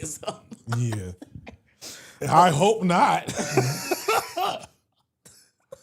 And so to bring it full circle, man, like a lot of these dudes don't stand a chance, especially in the NBA now, because they get shipped off to all these camps and schools. They don't get to have normal high school lives. Maybe, I don't know. I'm trying. I can't find it. Excuse me. Okay, I don't want to take away your time, but I do want to touch on these black movies that just released. Yes. I do want to touch on these black movies that just released. Black movies having a comeback. Yeah, maybe. black movies having a comeback. The start good, because I heard other things aren't so good. Did you enjoy You Me in Tuscany, for real? So define enjoy. I was happy I was there. Yes. I smiled a lot. There we go. I laughed a little in the theater. I laughed at some moments. I looked at some of the old ladies that were next to me like, this is yeah. Okay. My wife, who is not, so I am the romance movie person. Oh, okay. My wife is one of those like true crime girlies. Okay. So like if nobody's getting murdered, if there's not a serial killer in the movie, then it's cooked. She's kind of like halfway interested. What's her name? Halle Bailey. Is it Haley Bailey or Halle Bailey? That was Halle. Ooh, see, we about to get in trouble. And I'm Googling. Or is it Chloe? No, it's where you got to decipher between Halle or Haley. Maybe Wikipedia will have the pronunciation. Halle Bailey. Okay, Wikipedia. Come on now, we need better. It says AE is A. Yeah, Haley. Oh no, gosh, that little AE is A. Oh, over this so thing. Haley Okay, this Bailey. one. Okay, Halle Bailey. Okay, yeah. Okay, Haley. She was great. Yeah. Fuck it. I love that this movie exists. I love that there was a Passport Sis movie. I love that she went to another country as a bubbly, special for no reason, pretty, but not like she didn't have to be Meg Thee Stallion character, and found her a light-skinned British dude in Not Germany, fuck, what was that? Italy. In Italy. He speaks Italian. As a different fascist. He was adopted nation. by a white family. It was adopted by a white family, and it was just because everybody loved her so much. Yeah. And this is a movie, so I started researching. This was directed and written by a white woman. Oh, okay. That and tracks. was sold. When it was sold, it wasn't meant to star necessarily black actors. I can see that too. That You tracks. know. That tracks. And I actually think that was dope. As much as I love me some black media, I think just plopping some niggas into a white fantasy romance story and letting them cook, We're fine. I'm fine with it. We're fine with it. I don't need to hyperanalyze some of the murky racial undertones there. You know, the fact that she was low-key a scammer, right? City girls too. City Girls Up is all I care about. You know, it was everything was good. I thought it was overall just like a fun watch. I feel like I'm tired of being in a place and space where we have to consume some sort of art, consume some sort of media, and then have like a real take on it. Yeah. Now I'm gonna contradict myself when I talk about Michael, but we'll have to have some real take on it and this trope and what does this mean and the colors and all this other stuff. I sat back, laughed. It's mad unrealistic movie. And I even sent you a list of like who did I think could play the main character better and all this. I think everybody was perfect. To be quite honest with you, I didn't watch the Little Mermaid movie, so I've only seen Haley act in that. What was it, Grownish? Yeah, and that wasn't like a acting like opportunities. It wasn't a lot to show, right? And so I never know what to make of them because they were found by Beyonce randomly at a young age. My wife jokes that Beyonce was like, "These girls are dangerous. I need to get them under control now." And they made great alternative like R&B albums out of nowhere. Yeah. And then they both just said, "Fuck music, we acting," which I get it because there's no money in music. And so her doing this, she was incredibly lovable. She was just like while the whole "we love you for no reason" trope is like, obviously not realistic, it made sense. How could you not like her? She's really, really sweet, talented. She has a tragic backstory that also is not like overbearing. So it didn't turn into a Tyler Perry movie. Yeah. Oh, it definitely wasn't over the top. What was me? Like, if it was over the top, what was me? I'd probably be a little checked out. But like you said, just all around fun. I thought the premise was funny. I like the old school end credits where they had like the little blooper reel. Yeah. I thought that was a throwback. That was the director, the white woman, the older white woman. Oh, was it? That was the director. Oh, okay. Yeah, old school throwback. Like I liked everything about this movie. I actually had no notes. I'm surprised that I take back and kind of regret that I was hating on it from its inception. Yeah. I mean, because I wasn't hating on it. I wasn't paying any attention to it. I didn't even know what was happening until I started seeing other content talking about this is a breath of fresh air.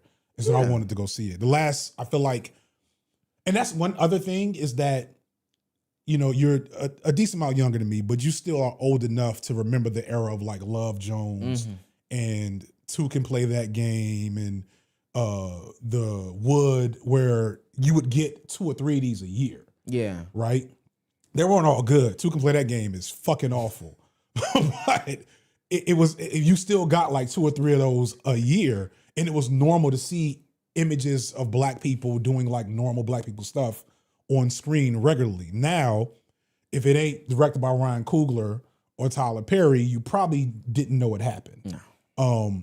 And you know, the last I think love story was that like Queen and Slim thing, which I didn't like. Oh no. I liked this. Some people didn't like it. Issa Rae and with the photo the photograph. What's his name with the nails? Lakeith Stanfield. Lakeith Stanfield with the nails. He has dirty nails. Oh, Lakeith Stanfield has nails. Look. Oh, well, let me put. Lakeith Stanfield has dirty nails, y'all. I don't know. I'll be the one to go out on it. It was one of those things where it was like, you know, I don't notice people's nails. It was so noticeable that it was like, whoa. Did you bury somebody last night? Yeah.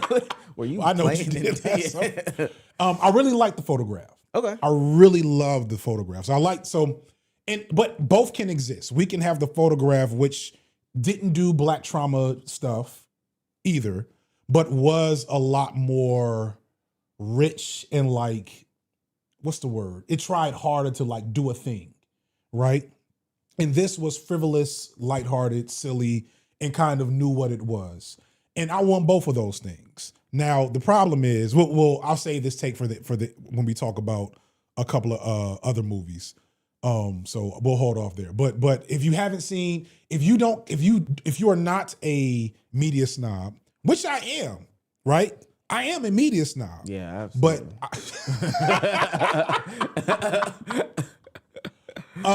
But my media snobbery does not make it impossible for me to not appreciate genre films with tons of predictable tropes done with the sincerity that makes you enjoy that they're happening. So 2 thumbs up from FD. Yeah, two thumbs up for me too. I actually would tell people to go see it. Like I know that sounds crazy, and my fiance didn't go see it with me. I would go and see it again. I judge movies based on would I pay to go see it again. I would pay to go see it again. True, that makes sense. Yeah. That makes sense. Now, bad time. No pun intended. Omar thought that the Michael movie was not good. I hate to be that guy. Well, you're not that guy. That seems to be the prevailing sentiment. I've not heard a single good thing about this movie, which is why I ended up I was going to see it just for the content. And when it was like I could do that or lay up under my lady while eating ramen, I decided we was going to just lay up under each other and enjoy not having the kids in the house. And I hate the fact that the dollar theater doesn't exist anymore, because that's how I would probably tell somebody to consume it. Or wait until you're able to be at home. They'll probably put like a video with like the dance moves to the right, so then you could do like the Michael Jackson dance moves with the movie. Dance Revolution. Yeah, they'll probably do it. I'm dead serious.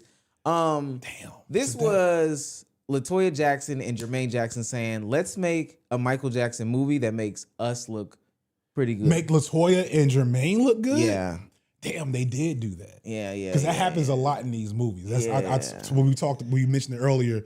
They did that with Notorious. Yeah. Well, with Puff and Faith did Notorious. And so none of the actual things to engage with about Big's life, especially under Puff as he was at that time, get engaged with. But, And I don't want to beat a dead horse, because I'm pretty sure so many people have they've either watched it, because it's doing well. For what it's worth, no surprise, it's doing well. It's a Michael Jackson film. Right. Just very surface level, but even surface level to the point where it's like skipping over a bunch of stuff. Right. Not going into depth on anything. You would never know that Catherine has like one leg that's longer than the other one. Yeah. Because you don't even get to see Nia Long walk in the movie. Yeah, is there any abuse? Is any Joe Jackson abuse? He gets whipped 2 times in the beginning of the film. Well, what about the emotional, psychological? Even then, it's very much like it's kind of referenced. So there's like a couple of scenes. There's a scene where Michael is like coming home and his dad is in his room. And he's telling his dad his dad is telling him about this tour that he needs to do for the brothers. Yeah. It's about to come up. And Michael's standing right by the door. Joe is standing off in the room. And, Michael says no or whatever. Joe starts to walk up on him. And they kind of, show Michael squeezing the doorknob kind of tight, right? And it's supposed to signify that, like... This is traumatic. Yeah, this is traumatic. He's scared of Joe. This is a little bit of response here. But anything... super duper crazy. Maybe the other scene where, he gets his hair burned at the Pepsi commercial, and then the doctor's giving the family the notice, and then Joe is like, well, how fast can he get back on stage? Okay, this is traumatic. I hate to do this, but it's out there. You always do this when there's other pieces of media about the same topic out there. Yeah. The American Dream made me so scared of Joe Jackson. Right. This movie was like, okay, come on now. He's just kind of rough. Come on, Michael, come on now. We got to move past some of these things. So that's what I'm thinking. Like, some of these things are not. I forgot about the American Dream. Oh, fantastic. Yeah. Fantastic. And that was the whole miniseries, right? That was like 5 episodes. So no Joe cheating. Only beat Michael twice. So no real beatings. So they just and massaged stuff like all the and everybody's supposed to know. But from everything I know, I don't want to say that they don't feel like Joe was abusive, but they feel like he was just a dad. And for what it's worth, my mom feels low-key the same way. I guess. And my mom's 66. So she feels the same way, like, Joe is a dad. I don't know. My hidden nigga. Yeah. We didn't have soft parents From that era. Yeah, Joe is a dad. I don't know. So, but overall, it's just a very sanitized version of the Michael Jackson story. Streams are way up. I'm pretty sure there's gonna be some toys. We know exactly what's going on this Halloween. When I walked to the theater, I saw people in the crowd. They had their doors open. They were on top of cars. Excuse me. Bless Sorry, you. man. No, you're fine. They were singing and dancing in the parking lot. Okay. I like that. Fun. It's you just wish the movie kind of like held up to that level of fanfare. Because it's Michael Jackson. So you don't have to make the Michael Jackson movie that gets into, because you told me it ends in the early 89, late 80s. And Michael Jackson doesn't get weird. Actually, I need to blow my nose. I'm sorry. Oh, no, you're fine. Get some tissue. I think you can go this way, bathroom, either way. FD's about to cape for Michael Jackson again, guys. And I needed a sanitation break so I can I'm not about to cape for Michael Jackson, either to the left or the paper towels, or unless you have a sensitive nose. Yeah, FD's about to cape for Michael Jackson. I'm not a fan of caping for Michael Jackson in the Michael Jackson movie. Go see it if you want to. Maybe some of you guys are bigger fans than I am. Maybe that's it. Maybe it's because I currently listen to Michael Jackson's music. So that's why I have a hard time. I think if you actively listen to Michael Jackson on a regular basis, you don't need the songs. I listen to the songs weekly. Daily? Weekly?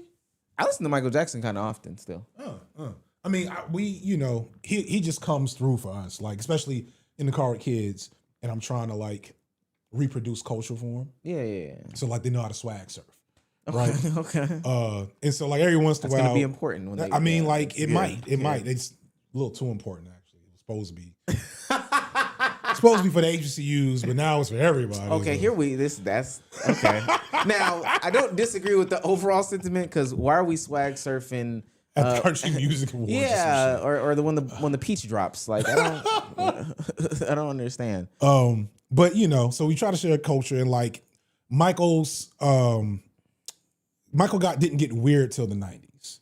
And he, got vitiligo. I don't know the full story behind that. There's always a lot of speculation. Like vitiligo doesn't usually work like Which that. I was gonna, as somebody, do you know anybody IRL with vitiligo? I don't know people, but I've seen it in real life plenty of times. Okay, vitiligo is in my family, specifically like on my paternal grandmother's side, and she has it. I'll say this: she only has one daughter that does have it. Now, could it have come from somewhere else? I don't know, but so her daughter and then her daughter's children, her two daughters, which would be my cousins, have it. Mm-hmm. One of my cousins has a boy and a girl. Boy does not have it. Girl has it. So from everything that I know about vitiligo, okay, cool. Michael has it. Jermaine, Tito, Marlon, Shimon Jackson. The boys should have it. Somebody should have it. Somebody else besides Michael should have vitiligo. Right. Not just Michael and his children who have like super vitiligo. Okay. That don't check out. They got Viltrumite like they got the most powerful. And also for everybody, I'm gonna let y'all know that's not how vitiligo works. Okay, it's not how it works, gang. So yeah, somebody should have a spot. Yeah, I'm not saying they should be all over, but vitiligo is complex. I have one cousin who she doesn't have a full head of hair because of vitiligo. I have another one. I mean, it's spotty. Spotty, right? Somebody should have a spot or two. It shouldn't be like your whole face is white. Well, we haven't seen Mike's body, right? So maybe vitiligo looks normal everywhere except his face on his body. Yeah. But I'm saying one of his brothers should have. It should be that genetic, is what you're saying. Yeah. Okay, I see what you're saying. Out of 11 kids, Catherine Jackson has a lot of kids. Like Catherine and Joe Jackson have a lot of kids. 1 out of 11 just doesn't track. Yeah. And it's not like you can look at, like if you look at young Michael and his dad, that's his son. Yeah. Oh yeah. Ain't no questions about where that baby came from. Ain't no guessing. He spit him out. So the vitiligo thing, the talking in that voice, because his voice did get progressively higher. Like his voice was relatively normal when he was younger in the 80s, and then by the 90s, it became that kind of like weird comedic pitch thing. Of course, the kid stuff. I've never, for my own mental health, never dug deep into the inappropriate cases. I'm not gonna pass judgment on it, like, you know, because he wasn't convicted, but like rich people don't get convicted of shit like that. We kind of know that's just a thing now, even more so. So they stopped before they had to engage with any of that stuff. Also, the music fall off, to be honest with you. Like, not too much. No, let's be real. What comes after? What's Black or White on? Is that Dangerous? I'm gonna be honest with you, because if you use Spotify, Apple Music, or what do I you use Spotify. Okay, if you go and look up the albums, there's about to be so much validity to your point. Because I looked at it today and I was like, damn, I don't even remember some of these. This is crazy. Yeah, the song, the album Black or White was on. What was the name of that album? Was that that might have been, that wasn't bad. I'm gonna just let you. I agree with that album was dope, but I think that was his last truly great album, and everything after that. Once you get to History, is that it? Once you get to History, Dangerous is also kind of no. I think Dangerous was with Black or White. No, Dangerous is still. Black or White is on that. I remember the Liberian Girl. Remember the time. So Dangerous is still there. No, well, I'll say this. It's not. I mean, it's hard to match what came before. That's fair. That's what I was saying. You said fall off. So if you just track Off the Wall into Thriller into Bad, Dangerous is a precipitous drop, but it's still elite. History, but History and Invincible in 2001. Yeah, Invincible. That's when we're done. It's a wrap. You know, and it's hard to. It's hard to be Michael Jackson as a musician at that point. Does History have anything on it? You are not alone. You don't have to look. They don't care about us. You don't have to look. You don't have to look. We could be forced. And you know what? That wasn't for us. That was for the internationals. Yeah, because the internationals love white Michael Jackson now. Don't get it twisted. Yeah, they do. Is that why we got Michael Jackson? Did he understand K-pop before? Did he predict? Like, they love me, but if I'm a nigga, they not gonna love me as much. That's why he had to get the 6 nose job. That may, which he says never happened. So, and I want you to know that's how they portray it in the movie. Last thing I'm gonna say, I never need a biopic again. I never need a. I need so many biopics. But I do need it for. I need them when everybody's dead, so you can get the rights. And that's the problem. The Elvis one, I don't know if you saw the Elvis. I didn't see the Elvis one. Oh. I heard it was actually pretty good. For real. Told from the perspective of his manager, nobody's really alive. Yeah. To really fight it or make me look a certain way or whatever the case may be. Good. Really good. Did you see the Whitney Houston one? No, I didn't see that one either. Whitney Houston one was the same. Like sanitized. Super sanitized. We're just going to brush through a lot of these things. How did Ray get so off? Like, how did they let Ray show this man shooting heroin, which is something I didn't even know before I saw that movie. I want to say, was Ray Charles was alive when Ray was? I don't think so. Yeah, he was. Because Jamie had went and sat with Ray. I think that, maybe Ray was 2004, but then the movie came out. What is that picture of him? Which one? What is that? It's a wax museum. Wax museum. That's an ass wax museum. Good Lord. So the movie came out in 2004, so they had to have been filming it. Was that 2004? Yeah, you're old specifically. Now I remember the movie too, but you're definitely old. I truly genuinely feel like at this point Ray was like, "Hey man, I want to tell the story. I want to tell it in full truth." And I think movies back then are different than movies now. Yeah, there's no Twitter sphere. There's no hot take industry. And there wasn't a true Disney. I don't want to say true Disneyfication, but there's been this new, and I call it Disneyfication of movies. It falls under the umbrella. They just made this light. They make everything light, quick, fast. We don't want to touch on anything. Like you said, Twitter, there's no criticisms. Because now, I mean, people are running around even saying like Michael Jackson's autistic and all these other things from this movie. I don't know. Possible. Okay. Makes some sense. Let's get to the next movie. Makes some sense. I just don't need another biopic if these people are going to be alive. I need so many biopics. I need so many biopics. If your ex-wife is gonna be alive to say, No, "Oh, you know don't what? show Oh, don't that. show that." So we just need That's we what Diana Ross need did. all my favorite people to die. Then I want the biopic. I used to want to. I did want a Diddy biopic at some point. That one's out of the question. But You wouldn't have got nothing. Diddy alive, you wouldn't have got nothing. got nothing. But I need the Beyonce biopic one day. I need that might be a tier list for me to do on streamers. Who do I need the biopic for? But anyway, And then follow up with who needs to be dead. who needs to be dead? Who needs to die to make this happen? Who needs to be dead before I actually do this? So I want to talk about, to wrap things up, lightly, because I haven't done enough investigation here. But the most anticipated Black movie of the year for me is Boots Riley's I Love Boosters, which stars what's the sister's name? Keke Palmer. Kiki, yeah. I don't know who else is in it. But Boots Riley movie is enough for me.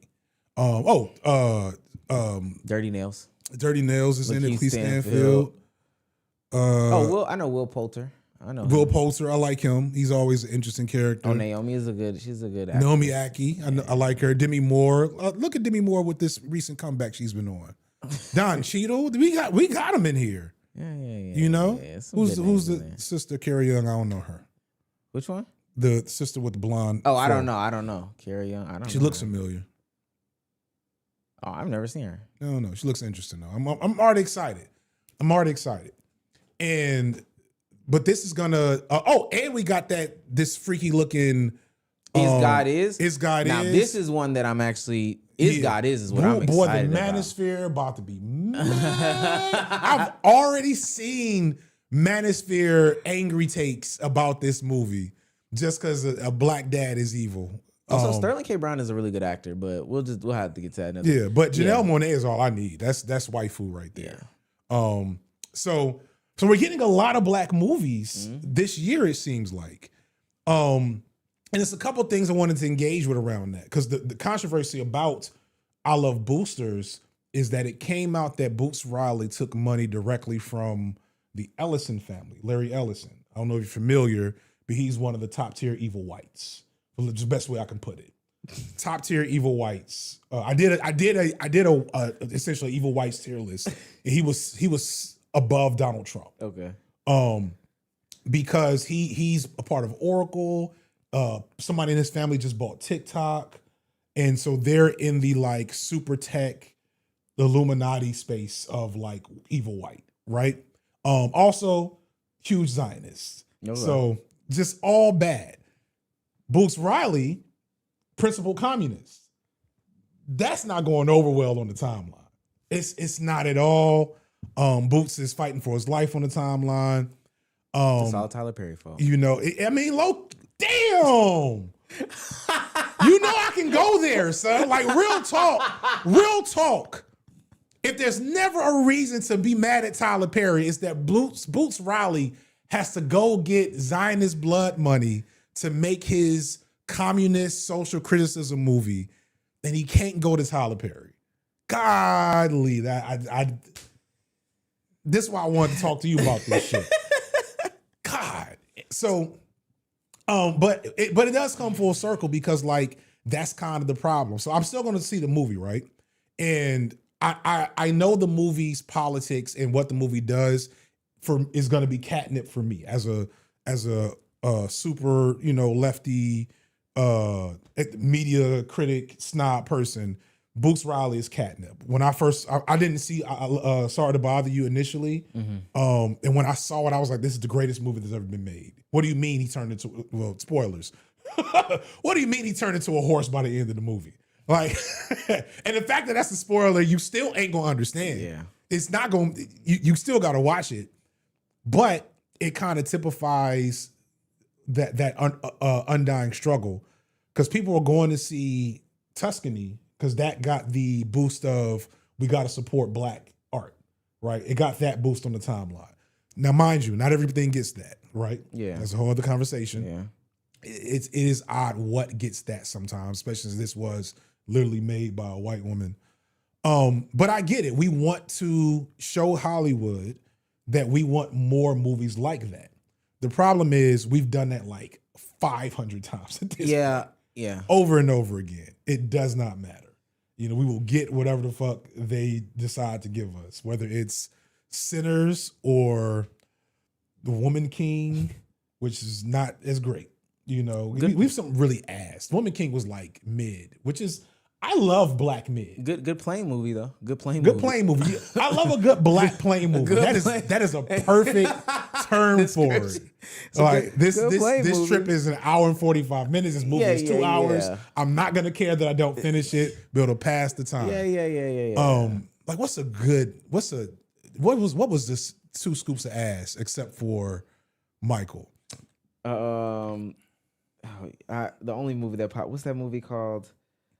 Not The Blackening. Yes, that's what I did. Oh, I love that. You were fond of The Blackening? I love how dumb that was. There. Big revelation. Okay, yeah. I have awful taste. Yeah, there it is. Mind you, you knew exactly what I was gonna say too. That's what was crazy. Because a lot of motherfuckers. What's that movie I hate? The Blackening? What? So I think I trade off the media snobbery with an undying love for trash and slop. Does that make sense? Yeah, no, it makes like because I don't actually enjoy good things a lot of times. I want shit. I want shit on the screen, poorly made, poorly thought out, but sincere things. You know what I like that I didn't hear many people talk about? Zazie Beetz' new joint. Did you see that one? Oh yeah, no, I heard it was. I didn't hear it was good. I'm being selective these days, but yeah. Me and the wife love the movies, and like when you got like age kids that you still got to get a babysitter for, you can't have like elaborate date nights. So dinner and the movie becomes like the go-to thing. So we see damn near everything. Okay. I have an unofficial movie review thing on all my posts on Signify B-Sides, and all I do is just describe the movies in the worst possible way. But like They Will Kill You was obscene nonsense. Just what I'm trying to think of is old. Like you have to get an old silly word to describe it. Something that your grandparents would say. Poppycock. You know what I'm saying? That movie was higgly-piggly. Like, okay, I'll have to watch it then. But I loved every minute of it because it was like, fuck common sense, we're doing it. But I say, so to bring the take full circle, go see what you want to see. But the problem is Tyler Perry. I don't know about you, but I no longer feel compelled. The whole support black thing, specifically media, doesn't do it for me because I do have more optionality. And maybe it's because I've just adopted the mindset of like, I'm okay with Netflix. I'm okay with Hulu. I'm okay with Tubi. I'm okay with Zeus Network. I'm okay with YouTube. There's definitely enough black YouTubers and content creators and all these things for me not to be like, oh man, I've got to choose between the new Zazie Beetz movie and some other, like the Michael movie. And like, I don't think I have to do that anymore. You don't. You kind of never did.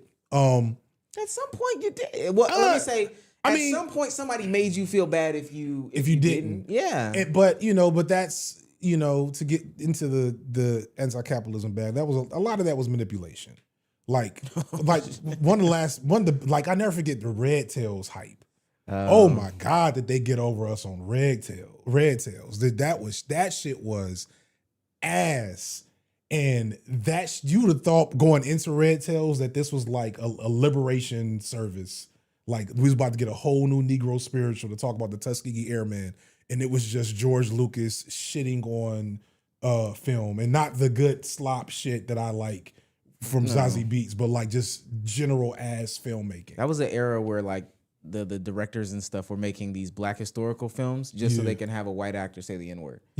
Yeah, low key. Bad Jesse Owens? special effects. Oh yeah, we're getting it off. off. The only good thing about it is I think that might have been Michael B. Jordan's first movie. Yeah, okay. I think it might have been, and he wasn't very good in it. It's just ass. And so like when they use the buy black concept, like in practicality, cooperative economics and things like that are useful for black people. However, we have gotten to a point where people are just grifting. They're just Yeah, for trying to sure. get you to buy black because they actually happen. Shockingly, they happen to be selling. I happen to have some black on me right now. Would you like to buy? Well, hold on, Would you I'm like not to black. sell? I'm not black enough. No, I guess, so right? Yeah, no. let me buy what You you're will be selling. blacker if you Yeah, buy yeah, this that's- thing that I'm selling. You know, Target boycott, not my stuff in Target. You know what I'm saying? Like, I had dinner with her next week. No, let me stop. Let me go back to. No, let me start. No. If you catch me at the Brown household, no. yeah. So I've sold out, guys. you know, it is what it is. But you support black media that you want to see exist more in reality.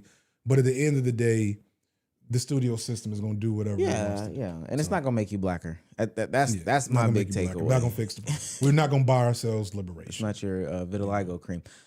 Next time, FD and I are gonna do a ranking of the most racist people in American history. Apparently, Woodrow Wilson is in the lead. I did not know Woodrow that. Wilson. Yeah, if I'm Hold on, not, which one is Woodrow Wilson? That's a president, but was he before FDR? Was he the New Deal? Yeah, or was FDR the New Deal? Woodrow Wilson Looks racist phrenology. No, crazy. I did some knowledge because I asked this question on Twitter, and I was saying, you know, people had Nixon and stuff like that. Yeah, I'm like beating Nixon and Reagan. You got to work. Oh, I promise you, I'll let you do your research. I mean, he's got some crazy notable takes. Crazy. American South supported the Confederates. What's the movie? Birth of a Nation. He was. He was. did. Yeah, he was at the premiere. No, or not- it was premiered for him. It was premiere, but he was also a part of writing it. Like he was used as reference while he was in college. I can't remember which college he went to. But no. Crazy with the racism. So we'll say Yeah, we'll say- say we'll say yeah, because I'll- now I have something to nerd out with in research. Yeah, no, and racism. crazy with the Okay, racism cool. game. We don't Appreciate have a exit strategy yet. We'll work on shit like that. Yeah, we appreciate you for coming through. We got any super chats? Anything we got to respond? So I don't know how that works. I don't. I don't ever respond They to send super a couple chats. dollars. They're talking about the pick of G-Eazy was cursed with Megan Thee Stallion. What G-Eazy dated Meg Thee Stallion? Tell me that's not a thing. There was okay, so I will say you do have to see this because it's not a picture. It's a video of them kissing in bed, but it's a strange kiss. He like licks the side of her face and this performative. I'm not a fan. Now remember, it's G-Eazy. That my inner Umar is activated. Start breaking out in hives right here. Right, start itching. And the other one was, who is your favorite character from The Wire? Fucking the Marlo. Oh yeah. Marlo Marlo's is a so great profound. I think people, because he was so hated, but like as a villain, like the image of him walking up and fighting niggas with guns just to get back to the block, like, and that being the last we see, I'm like, oh, that's actually such a That's pretty gangster. poetic. Yeah. It's really gangster. Like not like gangster, not like Makai Lemon gangster. Like really gangster. Like no, that man is the streets. So yeah, definitely. That's a fact. I feel like it was one more, or I don't know. That person was telling me to fix the title. I don't know why they were. Thank you. We appreciate that. We appreciate that. Until next time, guys. We'll see you later. Peace and blessings. In stream. Yeah, Marlo walking up to